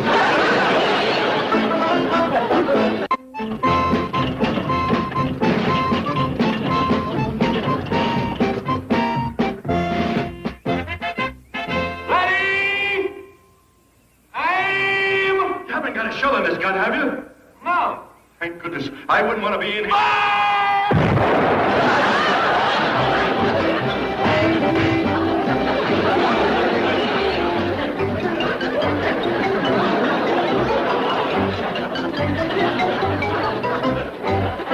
Hey, Von Hindenburg! Come back here! Look at it! Are you deserting under fire? You bet. You can't get away from me. I can follow you anywhere in my tank. Oh, yeah? Well, let's see you follow me across the lake.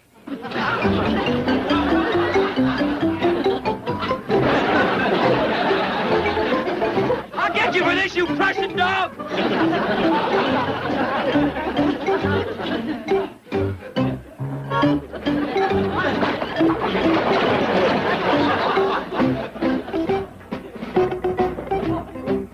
Yep. Sure enough. There they are. Tank tracks. Heading right off into the woods. Now, hold it, Fred. This is just the kind of thing that got you and Tony split up. These wild reports from Griffith Park, like seeing Robin Hood. But we saw him, Charlie. I swear it. Just like you see these tank tracks, huh? Yeah. Well, that could be a bulldozer. They're cutting fire roads all over here. But the park ranger said he saw the tank. Get me that clown on the horn. I'll talk to him. You know, they shouldn't leave those fellas alone up in those towers for so long. Gets to them. Okay, Charlie, you're patched into the ranger. Thanks. Hi. How are you? Say, about the report. What's that you say you're looking at? A man in uniform, in a small boat, crossing the water, about to be shot at. Tell me, is General Washington standing up, or is he... Oh, a German field marshal in the boat. Looks like von Hindenburg. Tell me, isn't your tower quite a long distance from the lake? Oh, you've got your glasses. What's in the glasses? Okay, no offense. Now, tell me more about the tank you claim you saw. Oh, that's what's just about to shoot at von Hindenburg. I see. I didn't get that. Who's driving the tank? General Patton. And now he's putting mud and rocks into the barrel of the gun and tamping him down with a broomstick. I see. Now look, you just sit tight, and we're going to have you airlifted out of there. And he has really gone ape. He was right about Robin Hood. Oh, come on, Fred. Von Hindenburg in a boat, General Patton in a tank, getting ready to shoot at him. Let's get an air medic in a helicopter and...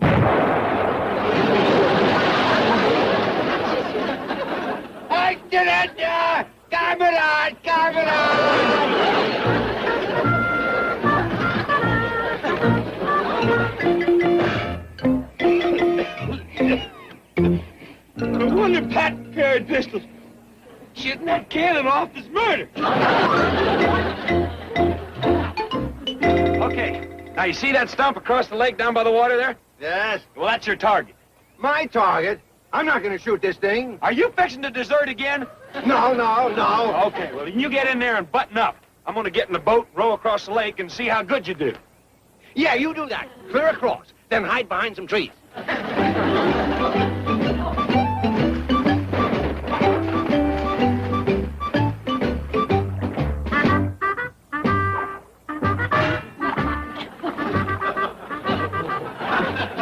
There it is. Where? Right through those trees. My golly, it is a tank. Come on.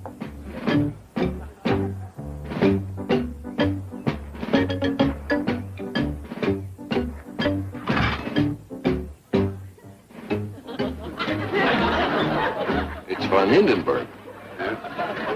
Guten Tag, Herr Field Marshal. All right, come on out. Kommen Sie auf, schnell. Come and see here, Herr Hindenburg. I'm not Hindenburg. Hey, that's the nut was playing Robin Hood. Really? And he'll claim that he's president of the Commerce Bank of Beverly Hills. Don't let this uniform fool you. I'm president of the Commerce Bank of Beverly Hills. Ja, und ich bin Kaiser Wilhelm. Was gibt es Neues? I'll show you.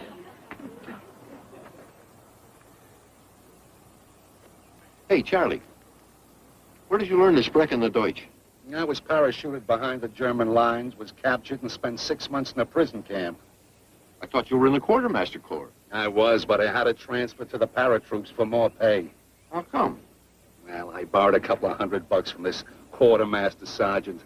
That Shylock charged me 40% interest compounded semi-daily.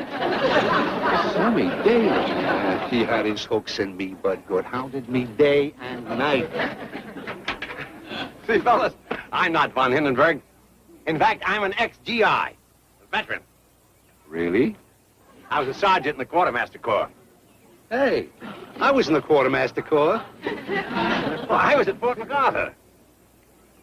I was at Fort MacArthur, too. How about that? Yeah. I borrowed some money from a sergeant called Dracula Drysdale. You did? Looked a lot like you. I don't believe I caught your name. Von Hindenburg. I've been hiding in Argentina for 50 years.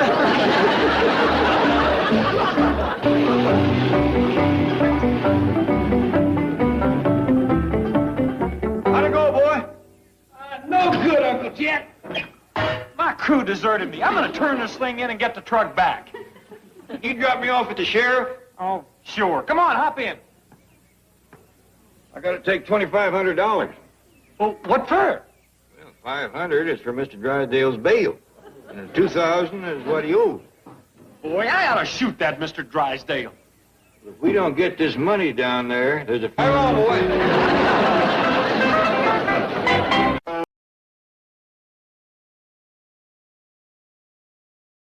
I can still feel the precise sense of wonder that settled over me the first time the Clampett family walked into that ancient English courtyard.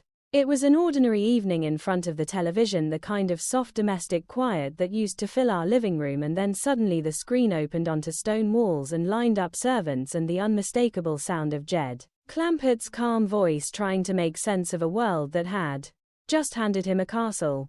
Even as a child, I understood that something special was happening.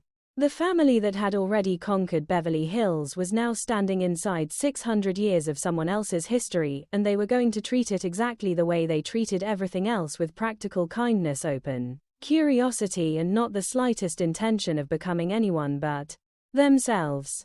The arrival sequence begins with the staff preparing for the new owners. Jenkins, the gatekeeper, runs through to announce that the American family is approaching. The major domo orders the entire staff to line up in the courtyard at once. There is a quiet, almost weary note in the instructions that follow. Alert them that American millionaires are apt to be a bit eccentric, so we must indulge them. Remind the staff that we are doing this for Queen, for country, and for 6 months back wages. That last detail still makes me smile with recognition. The English household is not putting on a show out of pure loyalty to tradition. They are putting it on because they have not been paid in half a year. The series never lets the grandeur of the setting erase the ordinary human realities underneath it. Even in a castle, people need their wages. When the Clampetts finally appear, the comedy of mutual incomprehension begins at once. Granny looks at the vast stone structure and offers the most practical assessment imaginable. It'll look much better after we've whitewashed it. The line is pure Irene Ryan, direct, unimpressed by centuries of architecture, already planning the work that would make the place feel like home. Jethro, by contrast, is already living inside a different century. He has decided he is a knight. He has to gird his loins and go to rescuing damsels. Max Baer Jr. plays the Declaration with the full-bodied enthusiasm that always made Jethro's fantasies feel completely sincere. He is not pretending for the audience's benefit. He has simply decided that the appropriate response to inheriting a castle is to become the kind of person who belongs in one, according to every storybook he has ever absorbed. Jed's presence holds the center the way it always does. Buddy Ebsen moves through the courtyard with that quiet, observant grace that made him the moral anchor of the entire series. He introduces the family in the simplest possible terms. Jed Clampett, this here is Jethro, and the women folks here is Granny and Ellie Mae. There is no attempt to match the formality of the occasion. He simply names the people he loves and lets the rest of the world adjust. That refusal to perform status has always felt to me like one of the deepest forms of dignity the show ever offered. in a setting designed to impress Jed, remains unimpressed in the gentlest possible way. The major domo tries to explain his title. Domo is short for Domesday. Granny and Ellie Mae shake hands and cheerfully mangle the name into Domesile Pavisham and other variations. The staff's careful preparations meet the Clampetts' complete lack of interest in hierarchy, and the result is pure comic friction. I have always loved how the series stages these meetings. Neither side is mocked for long. The English staff are doing their best under difficult financial circumstances. The Clampetts are simply being themselves. The humor lives in the space between those two honest positions. Jethro's immediate interest in dragons sets the tone for everything that will follow. Is there any limit on dragons, he asks. You are at liberty to slay as many as you can find, the major domo replies, treating the question with the careful courtesy reserved for eccentric millionaires.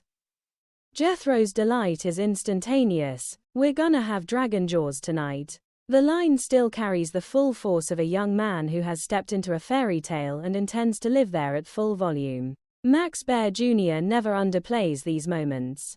He commits completely, and that commitment is what makes the fantasy both ridiculous and strangely touching. Looking back across the years, I realize how much of my own early sense of home was shaped by scenes like this one. The Clampetts walk into a setting that is supposed to transform them into aristocrats, and instead they transform the setting into something that can accommodate a family from the hills. Granny is already thinking about whitewash. Jed is already treating the major domo as a fellow human being rather than a servant. Ellie Mae is already ready to help with whatever needs doing. Jethro is already planning the evening's dragon hunt. None of them has any intention of becoming English gentry. They have simply arrived, and they will proceed according to the only rules they know. The historical texture of the late 1960s deepens the pleasure of the arrival. America was in the middle of enormous social change.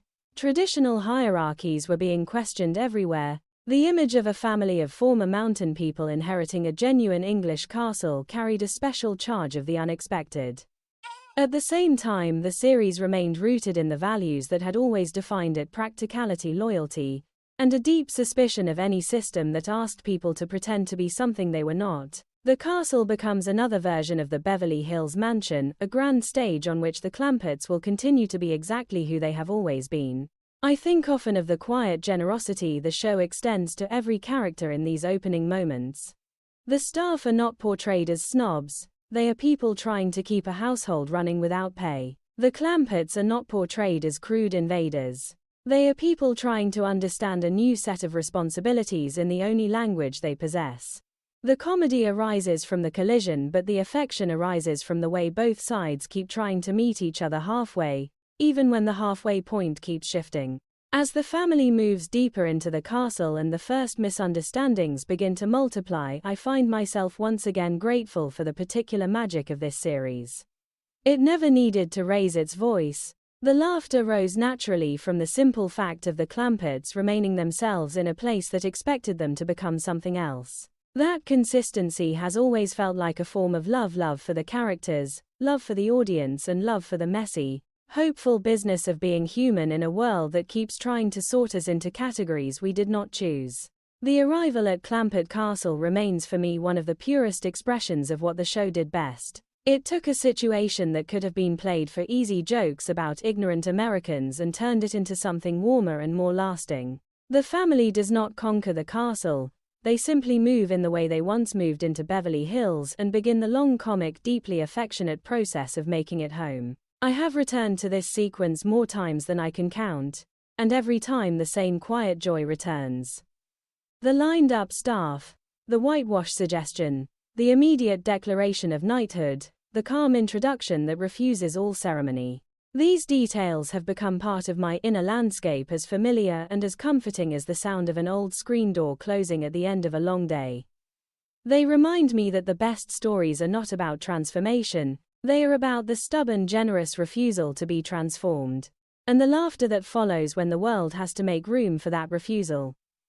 I can still hear the exact note of absolute conviction in Jethro's voice when he first announced that Royal Folks is always flogging serfs. It is a sport to kings, he explained with the calm authority of a young man who has studied the matter thoroughly in his own imagination. When we get tired of flogging them, we just drag them to the dungeon and pile them up on a rack. The lines still make me laugh out loud. Not because they are cruel, but because they are delivered with such complete and innocent sincerity. Max Baer Jr. never played Jethro as a bully. He played him as a boy who had stepped into a storybook and intended to follow every rule he believed the storybook contained. The sequence begins almost the moment the family settles into the castle. Jethro has already decided he is a knight. He has to gird his loins and go to rescuing damsels. The rest of the family is still trying to understand the size of the place and the number of floors that will need scrubbing. Granny is already thinking about whitewash. Jed is already treating the staff as people rather than scenery. But Jethro has moved into a different century entirely, and he means to bring the entire household with him. His first attempt to establish order among the servants is pure comic gold. He lines them up and begins a roll call of the categories he believes should exist. How many years Oaks? All Oaks take one step forward. How about serfs? Any serfs in the crowd? Nabes Charles Louts, is anybody here a swiner? The staff stare back in polite bewilderment. They will not talk. They are snickering a good bit. Jethro's response is immediate and logical within his own frame. I reckon I better send for the raw flogger. How long since these dogs been flogged? The answer that they have never been flogged only confirms his diagnosis. Spare the flog and spoil the old, he declares, and the line lands with the full weight of a proverb that has never existed until this moment. I have always loved how the series handles Jethro's medieval ambitions. There is no mean-spirited laughter at the servants' expense. The comedy lives entirely in the gap between Jethro's expectations and the quiet reality of a modern English household that has simply not been paid in 6 months. The staff are not cowering peasants. They are professionals trying to keep a castle running under difficult circumstances. Jethro is not a tyrant. He is a young man who has decided that the appropriate way to inhabit a castle is to behave like the knights in the stories he knows, and those stories are full of flogging and racks and dungeons. Jed's quiet corrections provide the necessary moral balance. Watch that kind of talk, boy, he says when the flogging conversation goes too far. Buddy Ebsen delivers the line with the gentle firmness that always made Jed the center of the family's gravity. He does not lecture. He simply draws a boundary and trusts that Jethro will eventually find his way back to it. That trust is one of the deepest forms of love the series ever showed, and it is on full display here. The physical comedy of Jethro trying to make the staff respond to feudal commands is sustained with perfect timing. He rolls his talk. He threatens the flog. He watches with satisfaction as they appear to come to heel, only to discover that they are mostly humorizing him. The major domo attempts to explain titles and roles, but Jethro has already decided that domo is a name that can be shortened or expanded according to convenience. The resulting introductions, Mr. Domo Major, Domizile Pavisham, become a running gag that never loses its charm because every variation is delivered with complete seriousness. Looking back, I realize how much of my own early understanding of role-playing and imagination was shaped by scenes like these. Jethro does not put on the knight persona as a joke, he inhabits it completely. The armor, the language, the assumptions about what a ruling class is supposed to do, all of it is real to him in the moment. Max Baer Jr. commits so fully that the audience is invited to live inside the fantasy with him for a while. Even while recognizing how thoroughly it collides with the actual world of the castle, the cultural context of the late 1960s adds another layer of pleasure. Hierarchical systems were being questioned everywhere. The image of an American with a 6th grade education calmly explaining the proper management of serfs to a group of English household staff carried a special satirical charge. Yet the series never turns the satire mean. Jethro's version of aristocracy is so openly borrowed from children's stories that it becomes a kind of affectionate parody of all rigid class systems. The real dignity in the scene belongs to the staff who continue to do their jobs and to Jed, who continues to treat everyone as a human being first. Granny's practical interruptions keep the fantasy from floating too far from the ground. She is interested in the work that needs doing, not in the titles that might excuse someone from doing it. When Jethro insists that they have oafs and knaves and serfs, for that Granny's response is the quiet insistence that the family still has to pitch in. Irene Ryan plays these moments with the same no-nonsense authority she brought to every household crisis. The castle may be 600 years old, but floors still need scrubbing and people still need feeding, and no amount of medieval vocabulary will change those facts. I think often of the strange tenderness that runs underneath all the flogging talk. Jethro is not interested in cruelty for its own sake. He is interested in playing the role correctly. The stories he knows say that kings flog serfs, so he prepares to flog serfs. When the actual staff fail to behave like the serfs in the stories, he is more puzzled than angry. That puzzlement is what keeps the character lovable. He is always willing to adjust the fantasy when reality refuses to cooperate, even if the adjustment takes a while and produces a great deal of comic chaos in the meantime.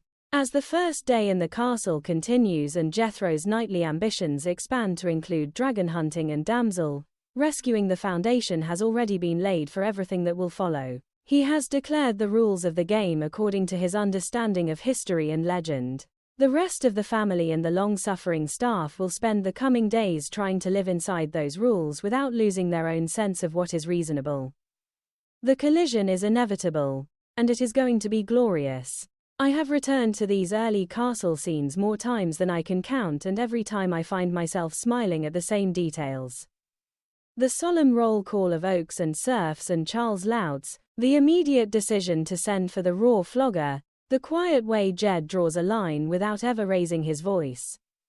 The staff's polite determination to collect 6 months of back wages while indulging the new American owners. These moments have become part of my inner landscape, as familiar and as welcome as the sound of an old radio playing in another room. They remind me that the best comedy does not mock the desire to belong to a larger story. It simply watches that desire run into the ordinary world and finds the meeting endlessly and affectionately entertaining. Jethro's medieval ambitions are finally not about power or cruelty. They are about a young man trying to rise to an occasion he only half understands using the only tools his imagination has given him. In the gap between the tools and the occasion, the series finds a comedy that is both raucous and deeply kind. I remain grateful for every overreaching, flog-threatening, dragon-hunting minute of it. I can still feel the exact mixture of alarm and helpless laughter that rose in me the first time Granny marched upstairs to Dr. Cousin Marcus. Even as a child, I understood that something both wonderful and terrible was about to unfold.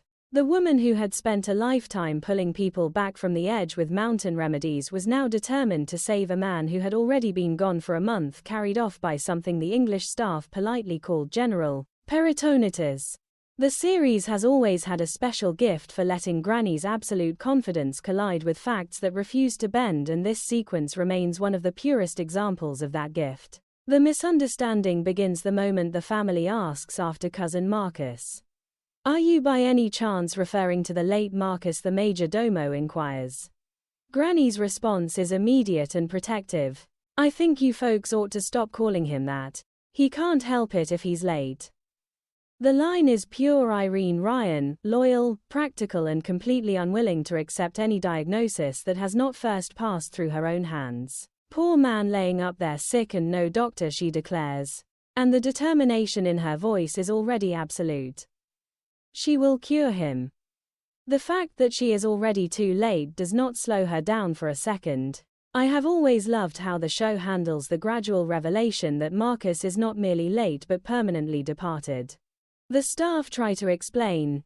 He was taken by general peritonitis last month. Granny hears the rank and immediately distrusts army doctors. "They're too fast with the saw," she mutters and sets off to take the case herself. The comedy lives in the complete sincerity of her concern. She is not being willfully obtuse. She has simply never met a situation in which her medicine could not improve matters, and she does not intend to start now. The bedroom scene is a master class in physical and verbal comedy. Granny approaches the bed with the full authority of a lifetime of sick calls. She warns the patient not to get grabby. She notes that they are at least keeping him warm, though the fur nightshirt feels a bit unusual. She checks for fever, observes that his arms are thin and his nails need trimming, and criticizes the way they have let his hair grow down over his eyes. "Heaven knows how long since you've had a shave," she scolds. The accumulated details paint a picture of a man who has been thoroughly neglected, and Granny's outrage is genuine. It is terrible, she repeats. It is terrible. The fact that she is addressing a corpse never once enters her calculations. When she finally delivers the diagnosis, "Marcus, you're at death's door," the line lands with the full weight of her professional judgment. Irene Ryan plays the moment without a single wink at the audience. She believes every word. That belief is what makes the scene both hilarious and strangely moving. Granny has crossed an ocean to help kin, and she will not be deterred by minor obstacles such as the complete absence of a pulse. The parallel business with the dog deepens the farce into something almost mythic. A great shaggy dog appears dragging what Granny is certain are the remains of cousin Marcus. She wants to break the news gently. "That dog is at your cousin. There wasn't much left of him, but it's a terrible way to go." Jed's practical skepticism that the dog has simply found a ham bone or a leg bone of the old boar only strengthens her resolve. She will not listen to any talk that diminishes the tragedy. The dog is a four-legged buzzard, and the situation is an outrage against both family and medicine. I still remember how hard I laughed at the solemn funeral words Granny attempts over the disputed bones. "Ashes to ashes, dust to dust, the Lord give us and the dog take us away." The improvisation is pure mountain practicality forced into the shape of ceremony, and it remains one of the funniest accidental eulogies in television history. The staff's quiet attempts to explain that the dog has been rooting in the garbage only add another layer of comic helplessness. No one can quite bring themselves to state the obvious with sufficient force to penetrate Granny's certainty. Looking back across the years, I realize that this sequence taught me something essential about the nature of care itself. Granny's medicine is an expression of belonging. Cousin Marcus is kin, even if the kinship is distant and the man himself is no longer present to receive the care. The fact that the care arrives too late does not diminish the generosity of the impulse. It simply redirects that generosity into pure comedy. The series never punishes Granny for her determination. It simply lets the determination run into the hard fact of death and finds the collision endlessly entertaining. The cultural texture of the late 1960s adds quiet weight to the scenes. Traditional folk healing was still widely practiced even as professional medicine claimed greater authority. Granny stands as a living representative of the older tradition, confident, personal, and unwilling to surrender a patient to any system she does not trust. The English staff, with their socialized medicine and their careful language about the late Marquis, represent the newer order. The comedy arises from the complete failure of the two systems to communicate, and the show holds both sides with equal affection. Jed's attempts to manage the situation are the quiet moral center of the sequence. He understands that Granny's heart is in the right place even when her facts are spectacularly wrong. He tries to slow her down without ever dismissing the love that drives her. Buddy Ebsen plays these moments with the patient grace that always made Jed the person I trusted most in the family. He does not mock, he simply stays present while the chaos unfolds, ready to catch whatever pieces need catching when the truth finally becomes unavoidable. Ellie Mae's practical observations provide necessary counterpoint. When Jethro appears in full armor and asks how he looks, her reply is instant and devastating. "If you were smoking, you'd look like a pot-bellied stove." The line is pure Donna Douglas, affectionate, accurate, and completely unimpressed by medieval display. It reminds the audience that even in the middle of Granny's medical campaign and Jethro's knightly ambitions, someone in the family is still seeing the world clearly. As the misunderstanding continues to expand, Granny accusing the dog of body snatching, the staff attempting polite explanations, Jed trying to keep the household from complete collapse, the emotional stakes remain surprisingly high. Granny is not playing a game. She has come to help, and the possibility that she has arrived too late is almost more than she can accept. The series lets that near grief exist alongside the laughter, and the combination is what gives the sequence its lasting power. I have returned to these scenes more times than I can count, and every time I find myself smiling at the same details. The careful checking of a pulse that is no longer there, the criticism of the untrimmed nails and the overgrown hair, the solemn declaration that the patient is at death's door, the improvised funeral over a ham bone. The quiet exhaustion of the staff who must continue explaining the obvious to a woman who will not hear it. These moments have become part of my inner landscape, as familiar and as welcome as the sound of an old medical bag being set down on a wooden table. they remind me that the best comedy does not diminish the desire to help. It simply watches that desire run into the limits of the world and finds the meeting both hilarious and strangely tender. Granny's campaign to doctor the late Marquis is finally not about medicine at all. It is about the fierce practical love she brings to every task and the way that love continues to operate even when the facts of the world refuse to cooperate. In the gap between her plans and the reality, the series finds a comedy that is both raucous and deeply affectionate. I remain grateful for every determined, misdirected and ultimately heartbreaking minute of it. I can still see Ellie Mae standing on that castle tower in her damsel dress practicing the proper way to holler for rescue. Even as a child I understood that the scene was both ridiculous and strangely pure. Donna Douglas played the moment with such open-hearted commitment that the comedy never turned mean. Ellie Mae was not mocking the idea of being rescued. She was simply trying to do the job correctly according to the instructions she had been given. And those instructions required a great deal of loud, sincere bellowing. The plan originates with Jethro's understanding of how romance works in a castle. According to Mr. Drysdale, an English gentleman is coming to call, but that is not the way it is done around here. She has to be a damsel in distress before they come. She gets up on the tower in her damsel dress and commences bellowing, "Help, save me," and all the knights at South Queston come galloping up to rescue her. Then she picks the one she likes and they get trotted and live happy ever after. The explanation is delivered with the calm authority of a young man who has studied the matter in every storybook he could find. Max Baer Jr. never doubts the logic for a second. Ellie Mae accepts the assignment with the same practical willingness she brings to every family project. She puts on the dress. She climbs the tower. She begins to practice. "Help, save me. I'm a damsel in distress. Rescue me, somebody." The calls float out over the English countryside with complete sincerity. When no knights appear, she simply reports the fact and continues. "I'm getting awfully tired." The fatigue is real, yet she does not abandon the post. Donna Douglas makes the determination both funny and quietly admirable.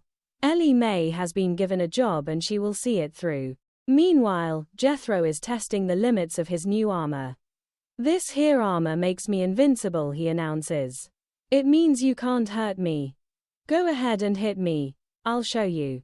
Ellie Mae obliges with an axe. The resulting clang and the ringing in Jethro's ears become an immediate comic motif. That sure sets a fella's ears to ringing. "You should have waited till the boy had his iron hat on," someone observes. Well, he did have it on. That it made him invincible. The exchange is pure Clampett logic colliding with the physical realities of metal and bone, and the timing is perfect. I have always loved how the series lets Jethro's invincibility claim stand just long enough to be thoroughly disproved by ordinary experience. The armor looks impressive. It sounds impressive when struck.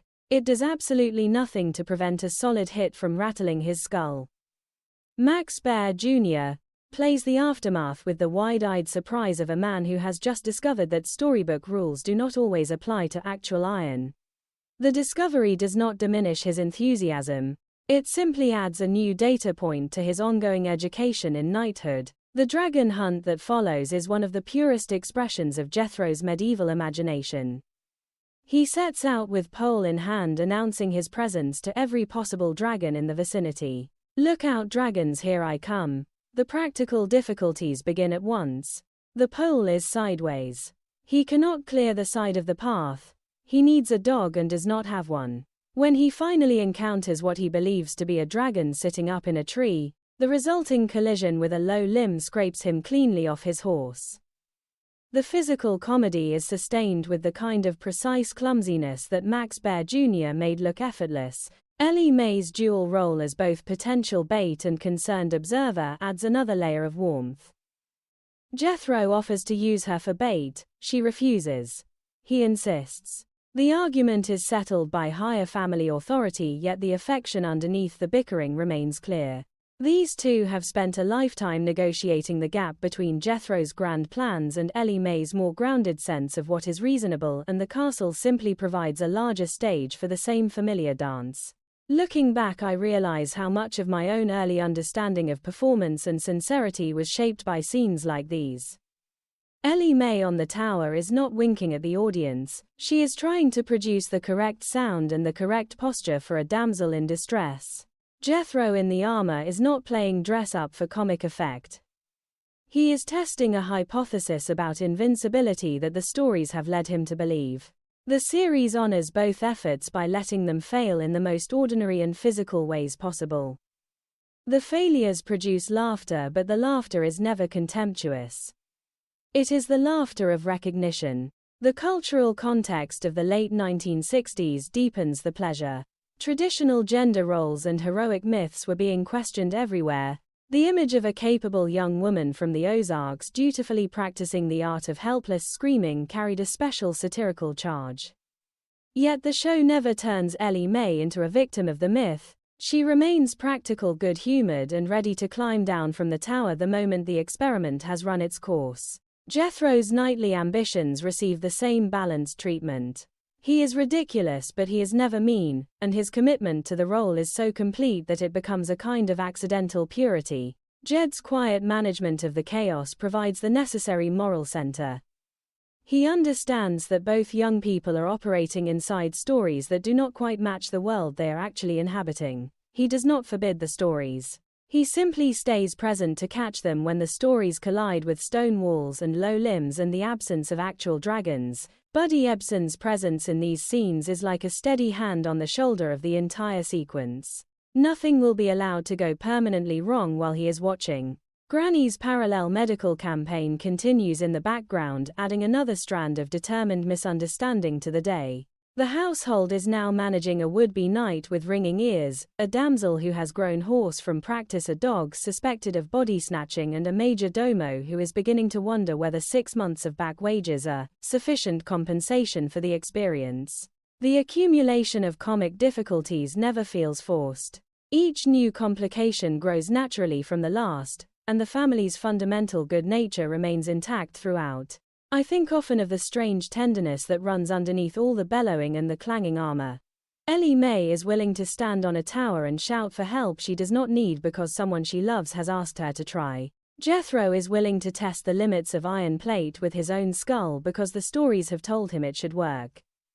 Both efforts are forms of trust in the family, trust in the stories, trust in the possibility that the world might still operate according to older and more magical rules. The series lets that trust exist alongside the inevitable collisions, and the combination is what gives the comedy its lasting warmth. As the day in the castle continues and the first reports of dragons and distressed damsels begin to reach the outside world, the foundation has been laid for the larger chaos that will follow. Mr. Drysdale will soon arrive to find a household under apparent siege. The staff will continue to collect their courage along with their eventual wages, and the Clampetts will continue to inhabit the castle according to the only rules they fully understand, the rules of loyalty, practicality, and an almost bottomless willingness to try. I have returned to these tower and armor scenes more times than I can count, and every time I find myself smiling at the same details. The careful instructions on how a proper damsel should bellow, the solemn claim of invincibility followed immediately by the ringing of ears, the sideways pole and the low limb and the scraped-off knight. The quiet fatigue in Ellie Mae's voice as she reports that no knights have yet appeared. These moments have become part of my inner landscape, as familiar and as welcome as the sound of an old screen door closing at the end of a long afternoon. They remind me that the best comedy does not mock the desire to live inside a larger story. It simply watches that desire run into the ordinary world of stone and gravity and human limitation and finds the meeting both hilarious and strangely beautiful. Ellie Mae on the tower and Jethro in his invincible suit are finally not about damsels or dragons at all. They are about two young people trying to rise to an occasion they only partly understand using the tools their imaginations and their family have given them. In the gap between the tools and the occasion, the series finds a comedy that is both raucous and deeply kind. I remain grateful for every horse, bellow, and every ringing helmet of it. I can still feel the exact shift in the air when Mr. Drysdale arrived at the castle with the news that changed everything. Even as a child, I understood that the grand experiment in English living was about to end, not because the Clampetts had failed to adapt, but because a single financial fact had made staying impossible. $10 million in death duties. The number hung in the courtyard like a sudden change in the weather. Raymond Bailey delivered the information with the pale intensity of a man who has just watched a fortune threaten to leave his bank, and the family responded in the only way they knew how, with practical calculation, quiet disappointment, and an almost immediate readiness to go home. The discovery arrives in the middle of the ongoing chaos. Dragons have been reported, damsels have been bellowing, a dog has been accused of consuming the late Marquis. Mr. Drysdale steps into this atmosphere of medieval emergency, and immediately begins speaking the language of ledgers. This castle has $10 million in death duties. You don't get the money. You have to pay it. The tax is owed because of the death of the distant cousin, the late Marcus. Jed's first response is pure mountain fairness. I hear tell he was a pretty old fella. I don't hardly think it's my fault he died. The line is Buddy Ebsen at his most characteristic, calm, logical within its own frame, and completely unwilling to accept responsibility for a death that occurred before he ever set foot on English soil. Mr. Drysdale's urgency is absolute. You have to leave here and go home, now. Today. The repetition of the time frame carries the full weight of a banker watching interest and principal threaten to evaporate. Raymond Bailey plays the moment with the comic desperation that always made Mr. Drysdale both ridiculous and strangely sympathetic. He is not merely protecting the Clampett fortune, he is protecting the fortune that keeps his own world in order. The castle that was supposed to be a romantic inheritance has become a financial trap, and he intends to spring the family from it before the trap can close. Granny's reaction is the emotional heart of the departure. She has not enjoyed England. The food has been wrong. The medical system has been wrong. The entire atmosphere has turned every man into what she darkly calls a sexy generation. Yet the sudden order to leave still produces a flicker of resistance. We don't belong in no castle, she agrees at last, but the agreement is laced with the fatigue of a woman who has spent days trying to impose mountain order on 6 centuries of English stone. Irene Ryan lets the weariness show without ever losing the underlying steel. She is ready to go, but she will not pretend the decision is purely joyful. Jethro's response is the most complicated of all. He has declared war on the next castle.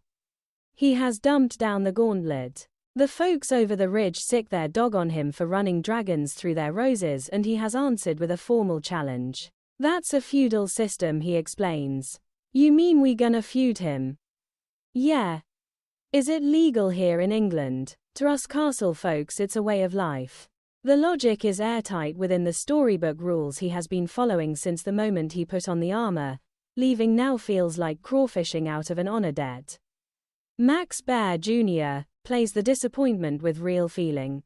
The fantasy has been taken away just as it was becoming solid enough to fight for.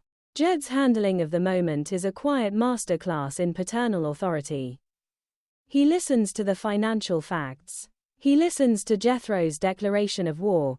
He listens to Granny's exhaustion. Then he makes the only decision that protects the family as a whole. We're going home. The gauntlet is picked up and packed. There will be no World War III between England and Bugtussle. Buddy Ebsen delivers the ruling with the same calm certainty he once used to decide that the family would move to Beverly Hills in the first place. The decision is not up for debate, it is simply the next necessary step. The farewell to the staff is one of the gentlest scenes in the entire England arc. Jed understands that the major domo and Jenkins and the others have enjoyed living in the castle even under the strain of unpaid wages. He offers a little something for them. The check is for the full $10 million that Mr. Drysdale said was owed on the place. The stains on it, Jed notes dryly, are Mr. Drysdale's tears. The gesture is pure Clampett, practical, generous, and completely uninterested in the finer points of English tax law. The staff's gratitude is real. They have been indulging American eccentrics for days, and now those eccentrics are leaving them with more money than they could have expected in years of ordinary service. I have always been moved by the way the series stages this departure. There is no triumphant American rejection of European tradition. There is simply a family recognizing that the cost of staying has become too high and choosing the road that leads back to the place where they know who they are. The castle is left in better financial condition than they found it. The staff are paid. The gauntlet is withdrawn. And the Clampetts climb into the car with the same unassuming readiness they once brought to the move from the hills to Beverly Hills. The cultural texture of the late 1960s adds quiet resonance to the decision. Americans abroad were still navigating the complex feelings that came with post-war power and older European hierarchies. The image of a family of former mountain people calmly writing a check for $10 million in death duties, and then driving away carried a special charge of the unexpected. Yet the series never turns the moment into a statement about national superiority. It remains a story about a family protecting its own center of gravity. Looking back, I realize that the sudden departure taught me something essential about the nature of home itself. The castle was grand. It came with servants and towers and the possibility of living inside a legend, but it was never going to be the place where the Clampetts could fully be themselves without constant translation. The $10 million simply made the translation too expensive to continue.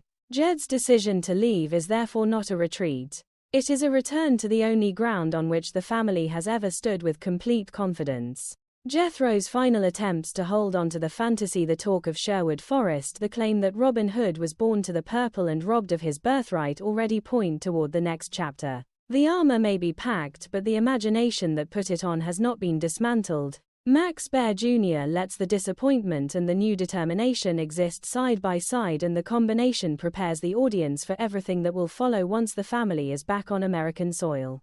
As the car pulls away from the courtyard and the staff wave goodbye, I find myself once again grateful for the particular grace of this series. It allowed the Clampetts to inhabit a castle without ever requiring them to become the kind of people who belonged there by birth. It let them leave the castle without ever suggesting that the leaving was a failure. The $10 million was simply the price of admission to a brief and chaotic chapter. And the family paid it with the same practical generosity they brought to every other transaction. I have returned to this departure sequence more times than I can count, and every time I find myself smiling at the same details.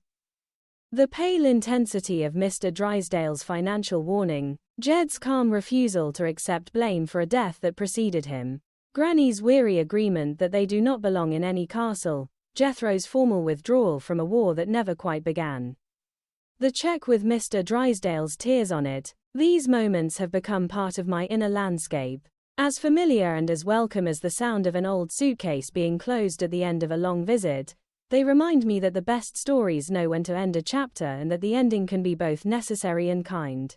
The death duties and the sudden departure are finally not about money at all.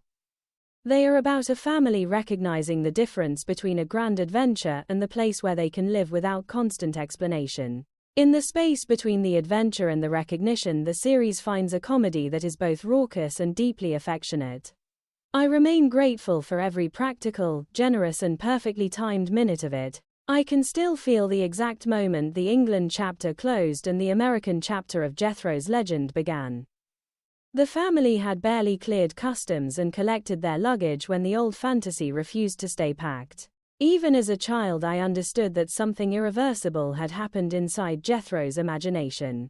The castle had been left behind, the $10 million in death duties had been paid, and the gauntlet had been withdrawn.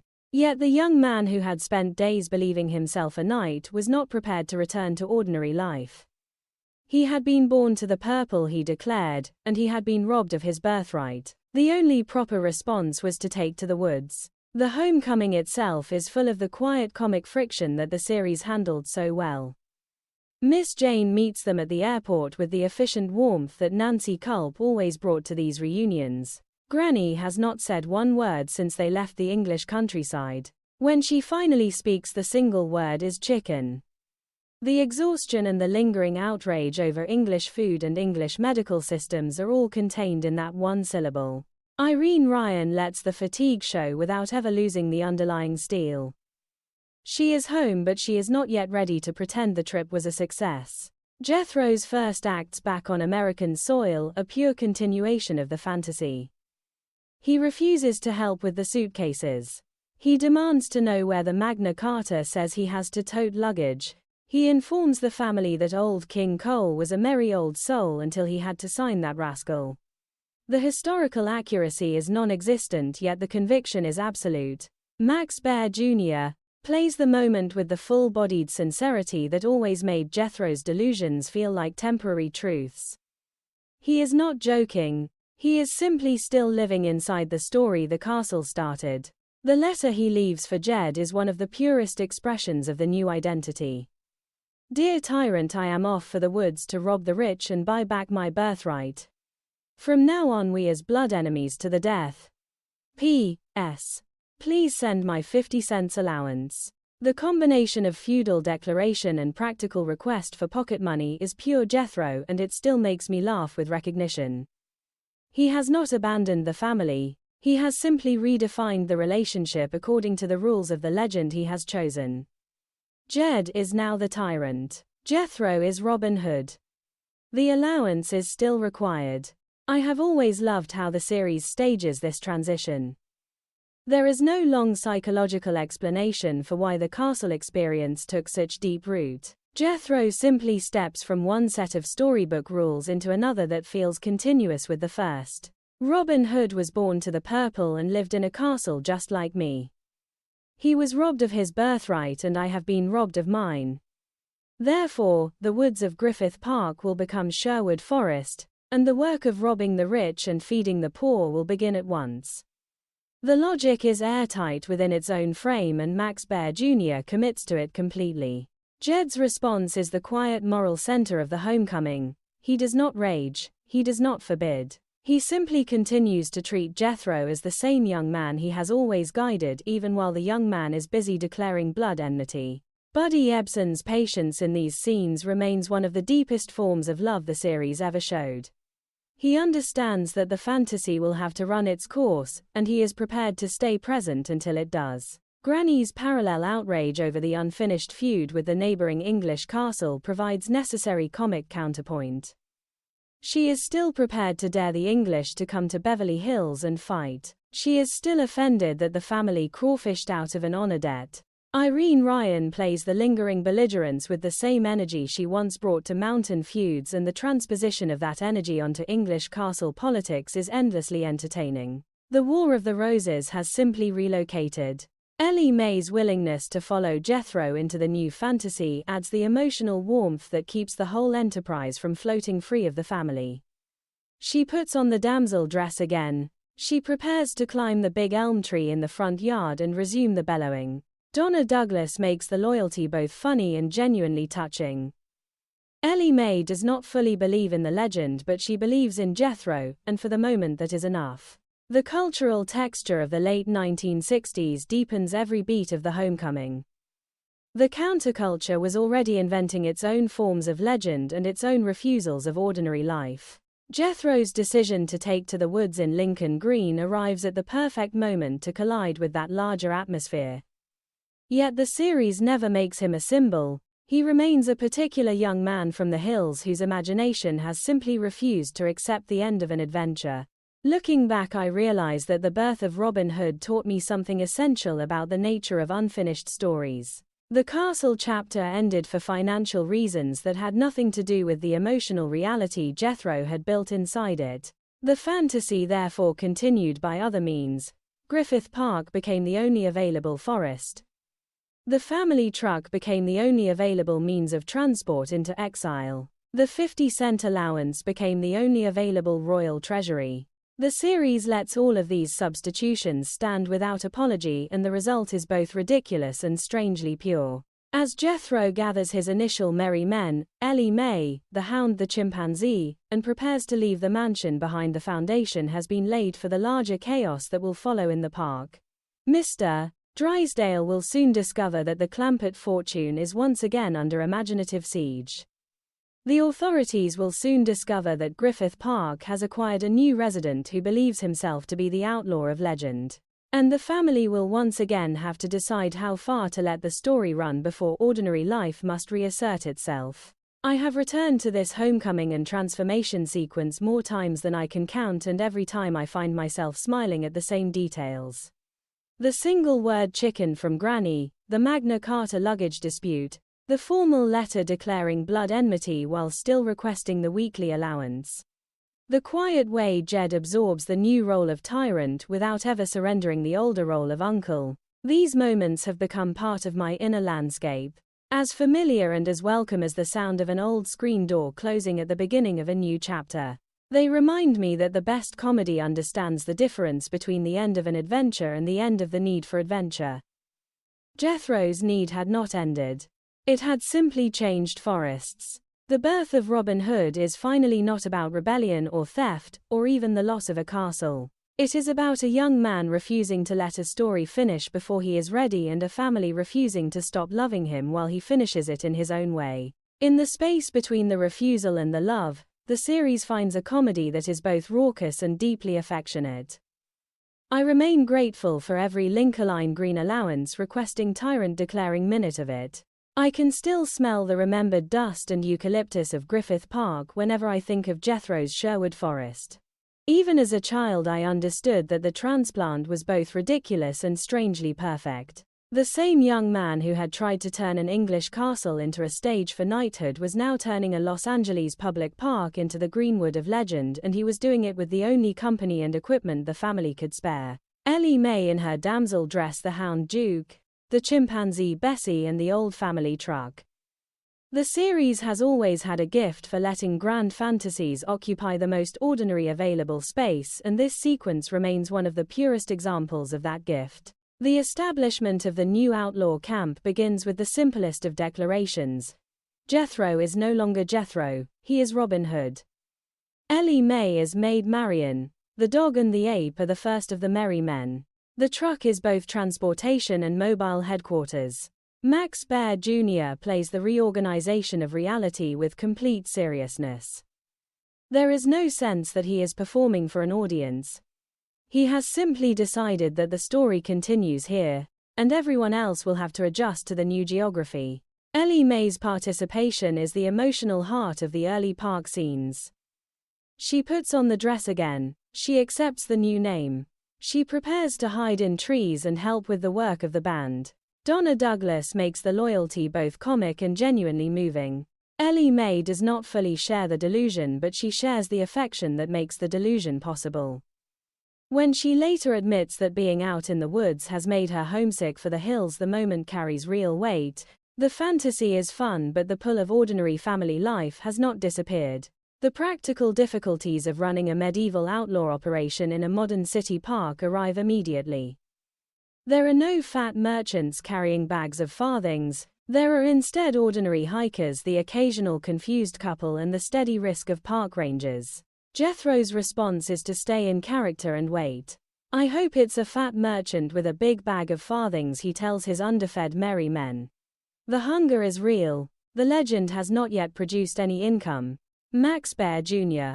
lets the gap between expectation and reality show without ever abandoning the role. I have always loved how the series handles the early recruitment efforts. When a young couple wanders into the camp, Jethro attempts the classic stand and deliver approach. The results are mixed.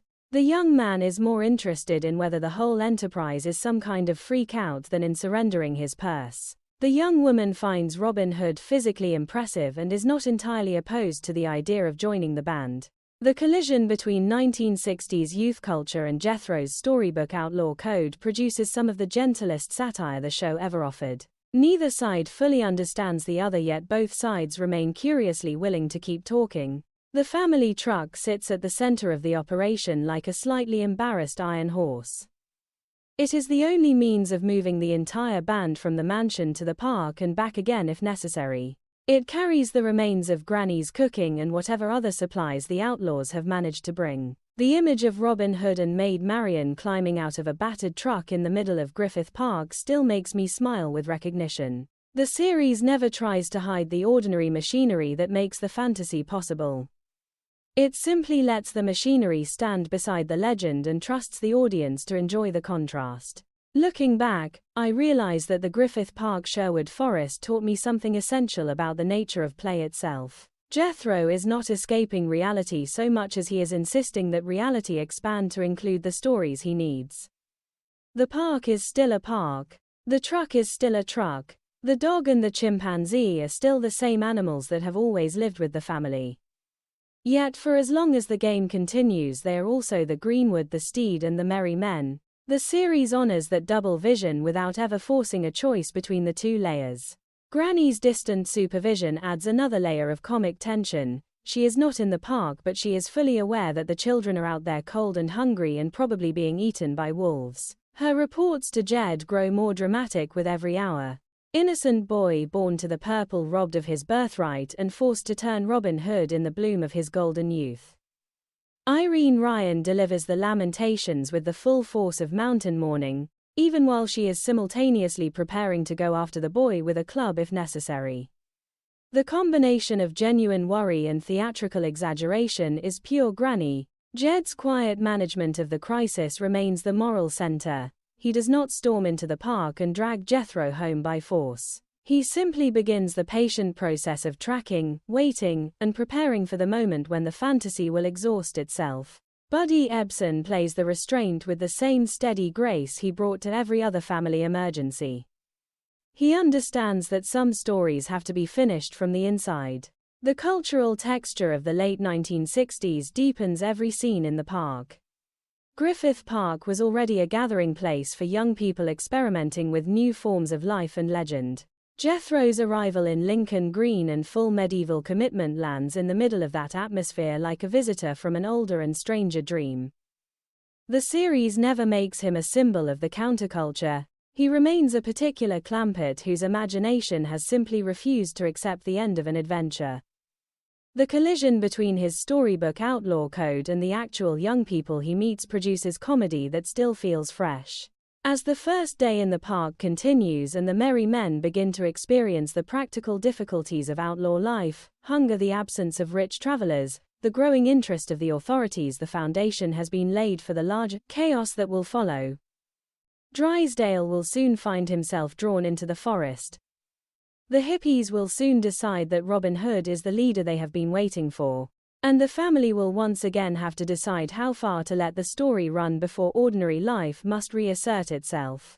I have returned to these early Griffith Park scenes more times than I can count, and every time I find myself smiling at the same details.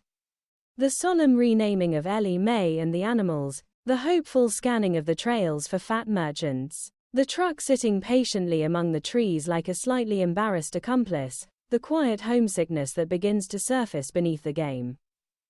These moments have become part of my inner landscape, as familiar and as welcome as the sound of an old tailgate being lowered at the edge of a familiar woods. They remind me that the best comedy understands the difference between escaping the world and insisting that the world make room for the stories we need. Jethro was not escaping. He was expanding the available space until the legend could fit. Sherwood Forest in Griffith Park is finally not about robbery or rebellion or even the loss of a castle. It is about a young man refusing to let a story finish before he is ready, and a family refusing to stop loving him while he finishes it in the only forest available. In the space between the refusal and the love, the series finds a comedy that is both raucous and deeply affectionate. I remain grateful for every Lincoln Green truck riding merryman recruiting minute of it. I can still feel the exact moment the Sherwood Forest fantasy collided with the full force of 1960s youth culture and municipal authority. Even as a child, I understood that the meeting of Jethro's storybook outlaw code and the actual inhabitants of Griffith Park was going to produce something both chaotic and strangely tender. The series had always excelled at letting the Clampett imagination occupy spaces that were never designed for it, and the capture of Mr. Drysdale in the middle of a band of flower children remains one of the purest examples of that gift.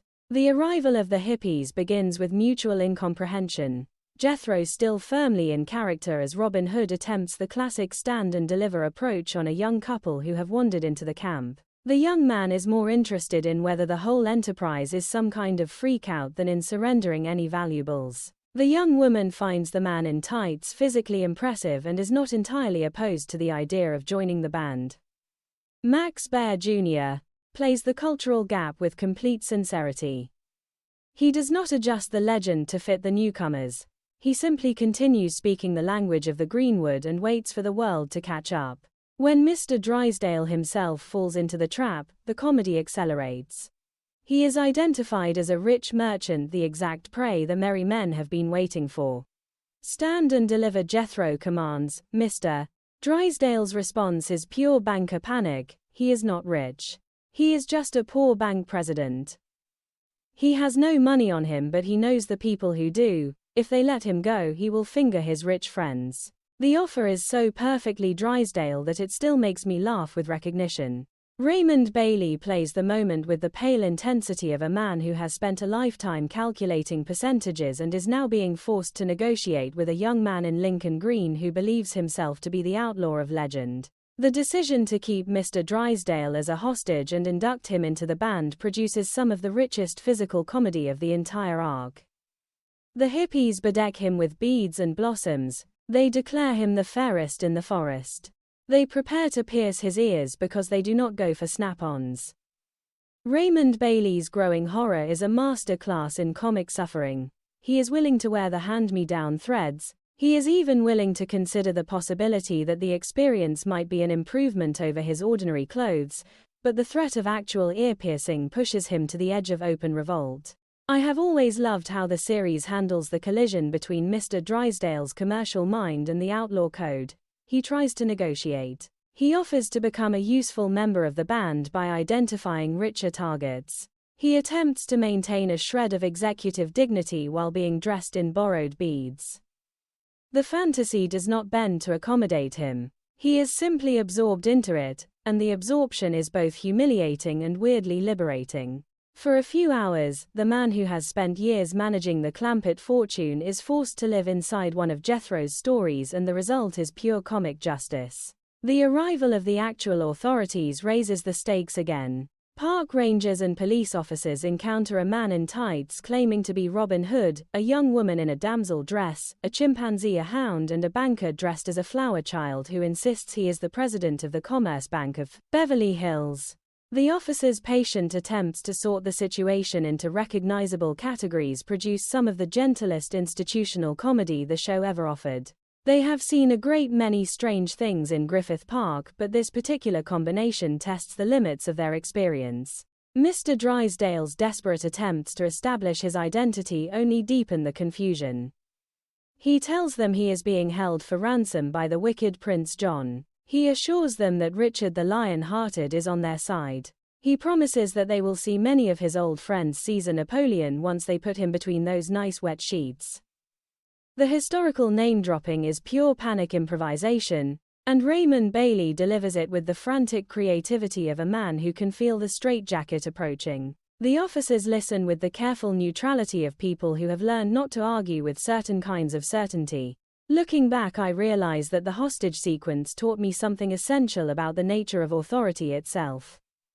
Mr. Drysdale's authority rests on banks and ledgers and the quiet power of compound interest.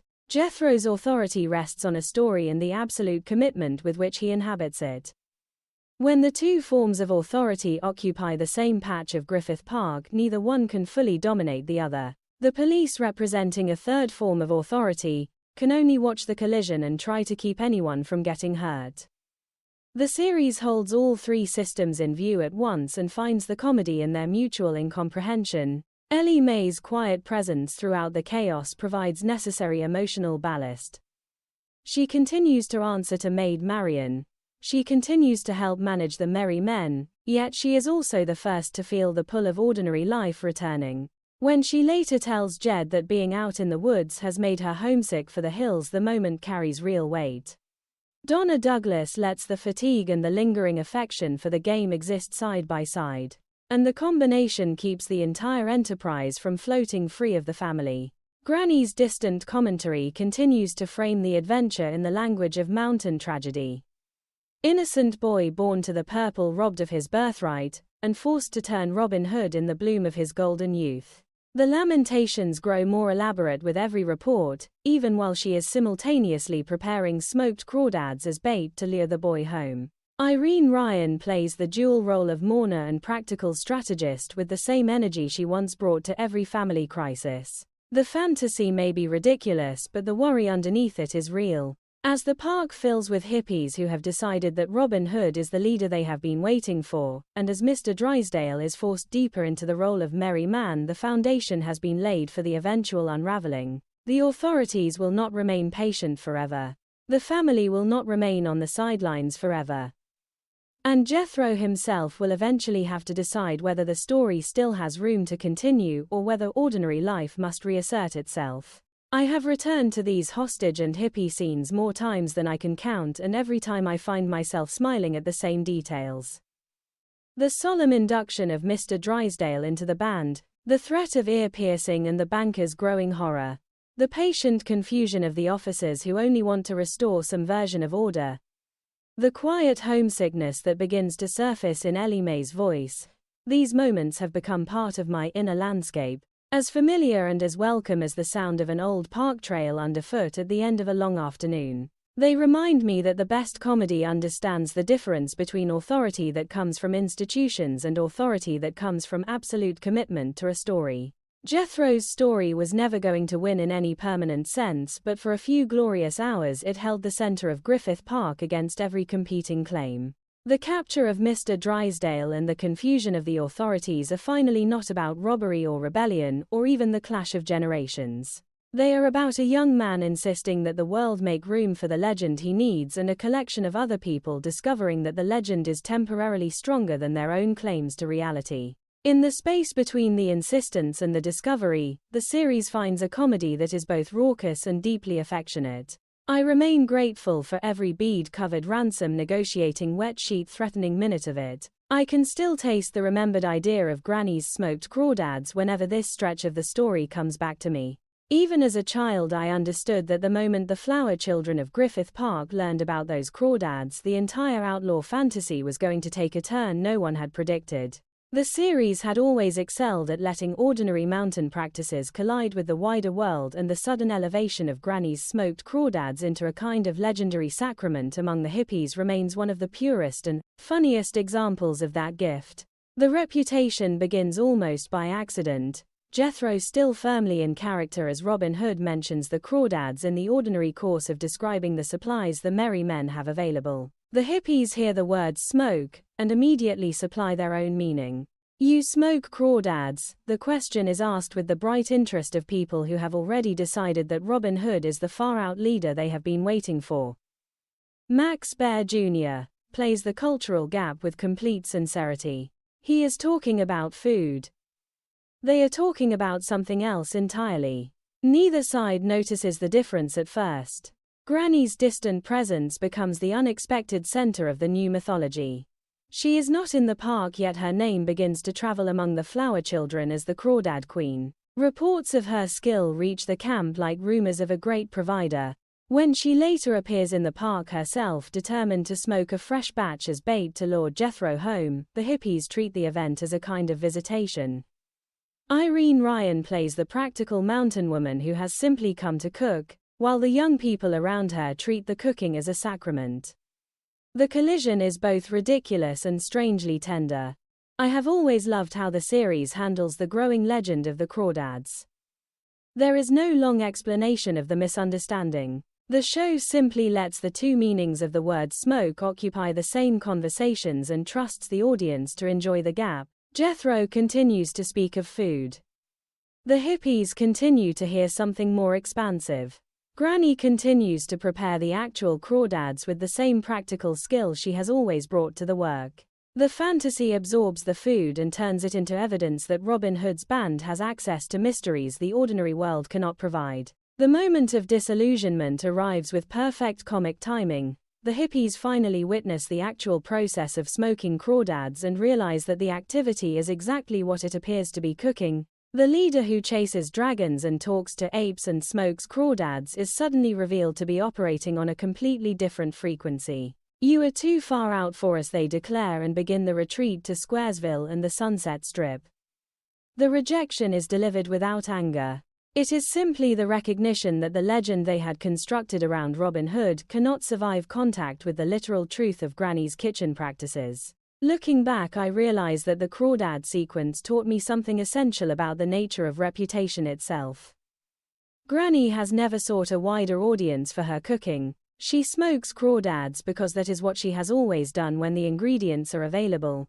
Yet the simple practice filtered through the expectations of the flower children becomes evidence of a larger and stranger wisdom. The series lets the inflation of the reputation stand for a while. then gently deflates it when the actual work is witnessed. The deflation is never cruel, it is simply the return of ordinary facts to a story that had temporarily outgrown them.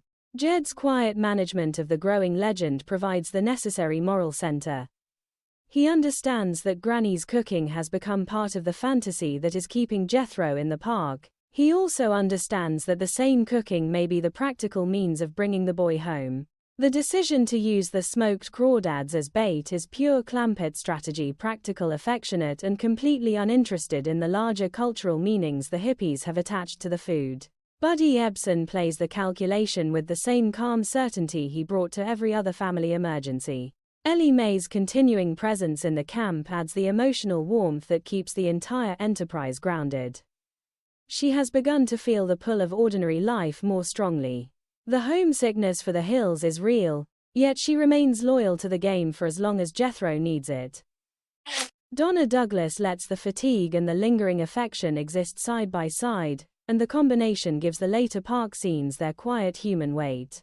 The cultural texture of the late 1960s deepens every beat of the crawdad legend. The counterculture was actively inventing new forms of sacrament and new forms of wisdom. A mountain woman's ordinary method of preparing crustaceans arrives in the middle of that invention like a visitor from an older and more literal world. The series never mocks the flower children's hunger for mystery, it simply lets that hunger attach itself to the wrong object and then watches the gentle comedy that follows when the object is revealed to be exactly what it has always been. As the hippies retreat and the legend of the Crawdad Queen begins to fade, the foundation has been laid for the eventual end of the Sherwood Forest experiment. The authorities are still circling. Mr. 50, Drysdale is still attempting to recover his dignity. Jethro is still committed to the outlaw role, yet the practical difficulties of feeding a band and avoiding arrest are mounting. The smoked crawdads have done their temporary work as both sacrament and bait, and the story is preparing to move on. I have returned to these crawdad and flower child scenes more times than I can count, and every time I find myself smiling at the same details. The bright interest of the hippies when they first hear the word smoke, the solemn elevation of Granny to Crawdad Queen, the practical appearance of the actual cooking process, the polite retreat to the Sunset Strip once the mystery has been revealed as food. These moments have become part of my inner landscape, as familiar and as welcome as the smell of wood smoke on a cool evening. They remind me that the best comedy understands the difference between the stories people need and the ordinary practices that sometimes get mistaken for those stories. Granny was never trying to become a legend, she was only trying to smoke some crawdads. The fact that the two activities temporarily became indistinguishable is pure Beverly Hillbillies grace. The crawdads, the smoke, and the Sunset Strip are finally not about food or fashion or even the clash of generations.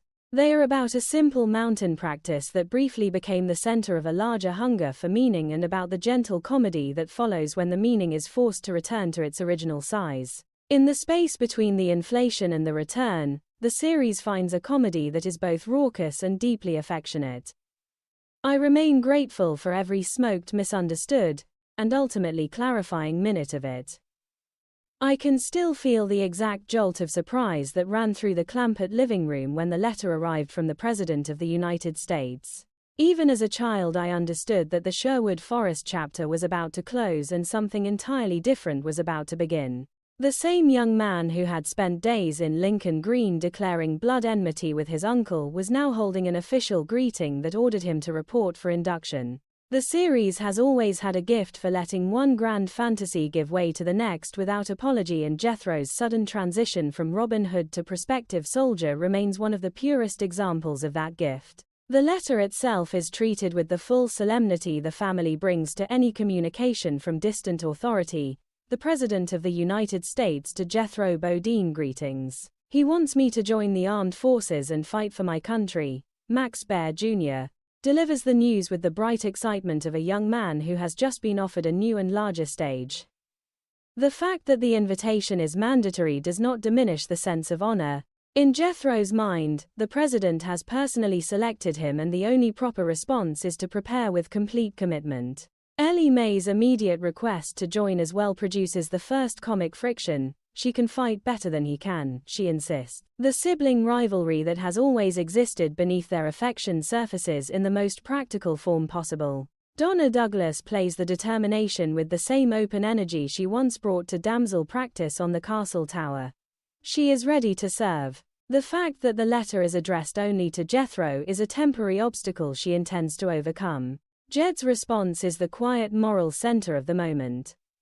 He does not celebrate the draft notice as a patriotic triumph, nor does he treat it as a disaster. He simply recognizes that the boy has been called and that the family will help him answer the call properly. Buddy Ebsen's calm acceptance carries the full weight of a man who has already guided the family through oil wealth Beverly Hills, an English castle and a medieval outlaw period.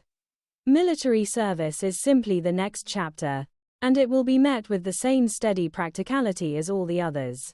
Mr. Drysdale's reaction is pure banker calculation wrapped in patriotic language.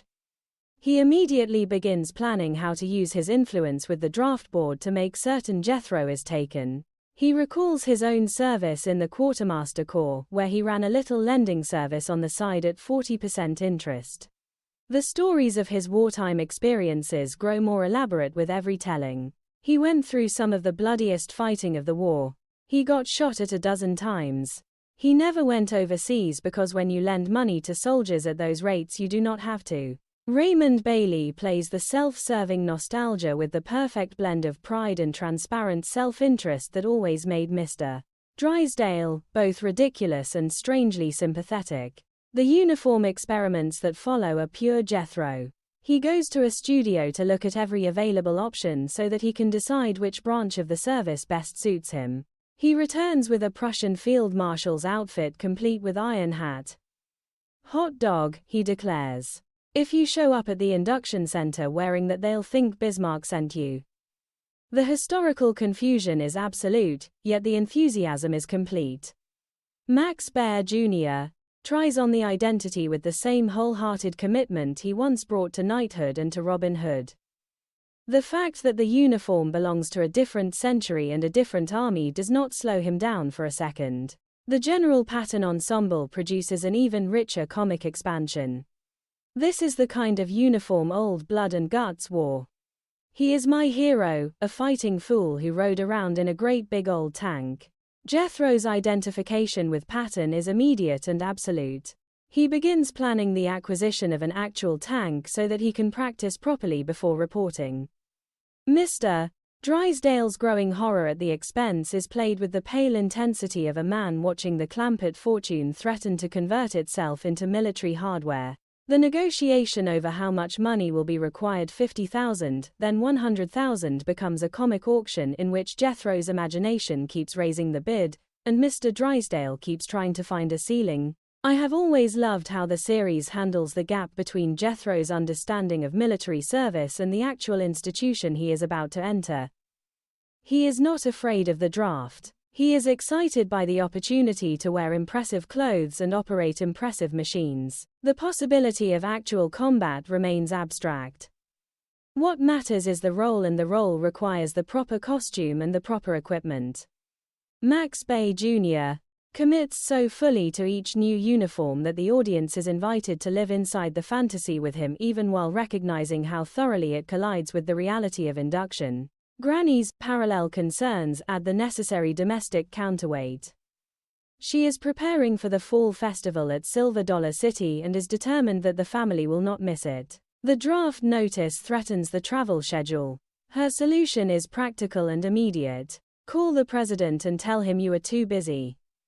The idea that the President of the United States might adjust the national draft to accommodate a mountain festival is pure Granny. And Irene Ryan delivers it with complete sincerity. The festival matters. The men streaming out of the hollows matter.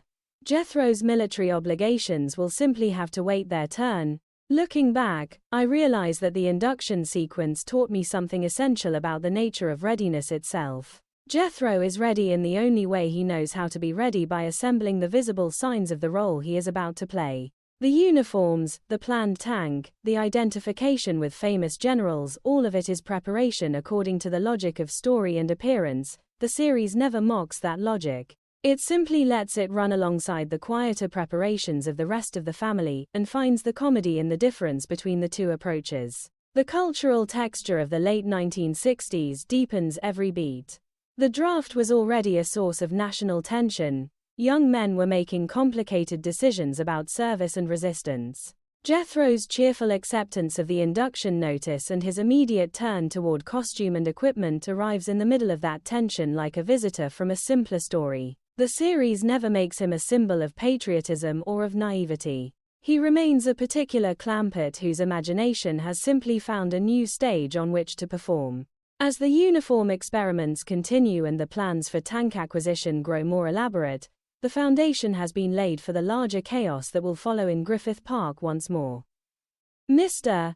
Drysdale will soon find himself pressed into service as crew. Miss Hathaway will soon be ordered into a field marshal's uniform, and the authorities who only recently dealt with Robin Hood will discover that the same young man has returned in a completely different historical costume.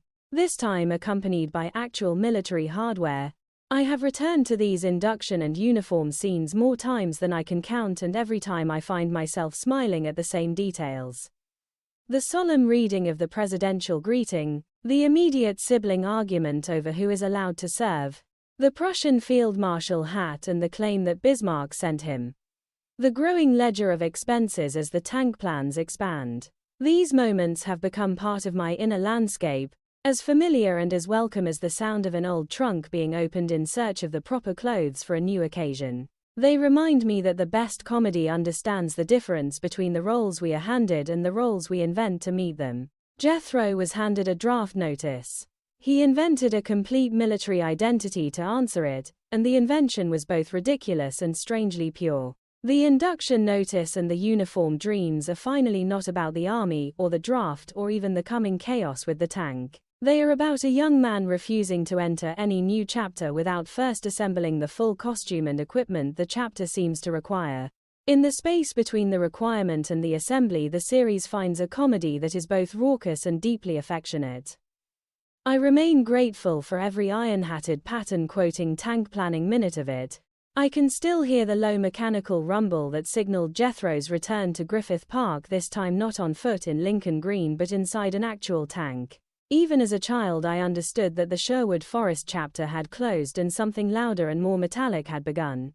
The same young man who had once declared himself Robin Hood was now General Patton or a Prussian field marshal or whatever other rank the uniform of the day required, and he had brought heavy equipment to prove it. The series has always excelled at letting Jethro's imagination acquire the necessary props, and the tank sequence remains one of the purest and most sustained examples of that gift. The acquisition of the tank is pure Clampett negotiation filtered through Mr. Drysdale's growing panic. Jethro has decided that proper preparation for military service requires practice with the real machine. He will start with a small one and work up to the great big rascals once he has the hang of handling it. The weapon on the little tank is fair-sized. He has obtained blasting powder and intends to tamp rocks into the barrel like an old muzzle-loader. Mr. Drysdale's attempts to limit the expense grow more desperate with every new requirement. Raymond Bailey plays the banker watching the Clampett fortune convert itself into military hardware with the pale intensity of a man who can already see the ledger entries in red. The decision to use Griffith Park once again as the training ground carries a special comic resonance. The same trails that only days earlier had hosted Robin Hood and his merry men are now being torn by tank treads. The park rangers who had dealt with the outlaw fantasy now find themselves reporting tank sightings, German field marshals in rowboats and General Patton preparing to fire rocks across the lake. The institutional confusion is complete and delicious. The authorities have seen a great many strange things in the park, but this particular combination tests the outer limits of their experience. Miss Hathaway's conscription into the crew is one of the richest comic turns of the entire sequence. Jethro needs someone to operate the machinery while he directs. She is ordered into a Prussian field marshal's uniform and commanded to take her place inside the tank. Nancy Kolb plays the secretary's growing horror with dry precision. She is willing to help the family. She is not willing to become a German officer in a public park. The order to hop in is delivered with the full authority of a young man who has decided that military discipline begins at home. The resulting negotiation between duty and dignity is pure Beverly Hillbillies gold. I have always loved how the series handles the actual target practice. Jethro selects a stump across the lake as the target. He intends to row over in a small boat, take cover behind trees, and observe the accuracy of the fire. The crew is ordered to button up and prepare to shoot. The fact that the gun is loaded with rocks and blasting powder rather than proper shells does not diminish the solemnity of the exercise. Max Baer Jr. commits to the role of tank commander with the same wholehearted sincerity he once brought to knighthood and to the Greenwood. The gap between the borrowed military identity and the actual jury-rigged weaponry is the entire joke, and the show trusts the audience to hold both layers in view at once. The park ranger's radio reports provide a running external commentary that deepens the farce. They describe a man in uniform in a small boat crossing the water about to be shot at. They attempt to identify the figure as General Washington, then revise the identification to a German field marshal who looks like von Hindenburg. The tank itself is reported as preparing to fire its barrel, being loaded with mud and rocks tamped down with a broomstick. The dispatcher's growing certainty that the ranger in the tower has finally gone around the bend is played with perfect institutional patience. The authorities are trying to fit the events into recognizable categories, and the events keep refusing the categories. Mr. Drysdale's eventual appearance in the park, still attempting to recover some version of control, adds another layer of comic suffering. He has already endured beads and the threat of ear piercing in the Robin Hood chapter. Now he finds himself associated with a tank crew that includes a field marshal who is actually his own secretary and a commander who is still deciding whether he is Patton or a Prussian officer. Raymond Bailey's attempts to explain his identity to the Rangers, insisting he is the president of the Commerce Bank, while dressed in whatever borrowed uniform the moment requires, produce some of his richest work in the entire A series. Looking back, I realize that the tank sequence taught me something essential about the nature of preparation itself. Jethro is preparing for military service in the only way his imagination knows how, by assembling the most impressive available version of the role and then practicing it at full volume. The tank, the uniforms, the target practice with improvised ammunition, all of it is study according to the logic of story and appearance. The series never mocks that logic. It simply lets it run until the practical consequences become impossible to ignore, and then it watches the cleanup with affectionate attention. The cultural texture of the late 1960s deepens every beat. The draft and military service were already sources of national argument. Images of armor and heavy equipment carried complicated meanings. Jethro's cheerful conversion of a public park into a personal training ground arrives in the middle of that complication like a visitor from a simpler and louder story. The series never makes him a symbol of militarism or of naivety. He remains a particular Clampett whose imagination has simply found a new and more mechanical stage on which to perform. As the target practice continues and the reports from the park grow more alarmed, the foundation has been laid for the final accounting. Bail will have to be posted. Explosives will have to be explained. The tank will have to be returned. And the family will once again have to gather the pieces of another grand experiment that has reached its natural limit. Yet even in the middle of the chaos, the fundamental good nature of the enterprise remains intact. No one is hurt. No one is permanently disgraced. The story has simply been allowed to run until it could run no farther. I have returned to these tank and target practice scenes more times than I can count, and every time I find myself smiling at the same details. The solemn selection of the stump across the lake, the order to button up and prepare to fire rocks, the ranger's patient attempts to identify von Hindenburg in a rowboat, Miss Hathaway's dry resistance to becoming a field marshal. These moments have become part of my inner landscape, as familiar and as welcome as the sound of an old engine turning over in a quiet park at the edge of a city. They remind me that the best comedy understands the difference between the roles we are handed and the equipment we assemble to meet them. Jethro was handed a draft notice. He assembled a tank and a collection of historical uniforms to answer it, and the assembly was both ridiculous and strangely pure. The tanks, the field marshals and the target practice are finally not about the army or the park or even the coming necessity of bail. They are about a young man refusing to enter any new chapter without first acquiring the full mechanical and sartorial expression of the chapter, as he understands it. In the space between the understanding and the acquisition, the series finds a comedy that is both raucous and deeply affectionate. I remain grateful for every tread-marked rock-firing, identity-confusing minute of it. Bail blasting powder and family loyalty, cleaning up after the general. I can still feel the exact sense of weary recognition that settled over the Clampett household when the tank chapter finally began to close. Even as a child, I understood that the grand military experiment had reached the same natural limit that had ended the castle and the greenwood before it. There was bail to post. There was blasting powder to explain. There was a tank that had to be returned before the authorities lost the last of their patience. And once again the family would gather the pieces with the same practical loyalty that had carried them through every previous storm. The series has always excelled at these quiet aftermaths, and the cleanup after Jethro's career as a tank commander remains one of the purest examples of that gift. The immediate practical problem is money. Mr. Drysdale is in custody. The amount required is specific and non-negotiable: $500 for bail and another $2,000 for what he owes. Jed receives the news with the calm acceptance of a man who has already written larger checks for stranger reasons. Buddy Ebsen plays the moment with the same steady grace he brought to the $10 million death duties in England. The fortune exists to protect the people who depend on it, and right now those people include a banker who has spent the better part of 2 weeks being absorbed into Jethro's successive fantasies. The check is written. The rescue is set in motion.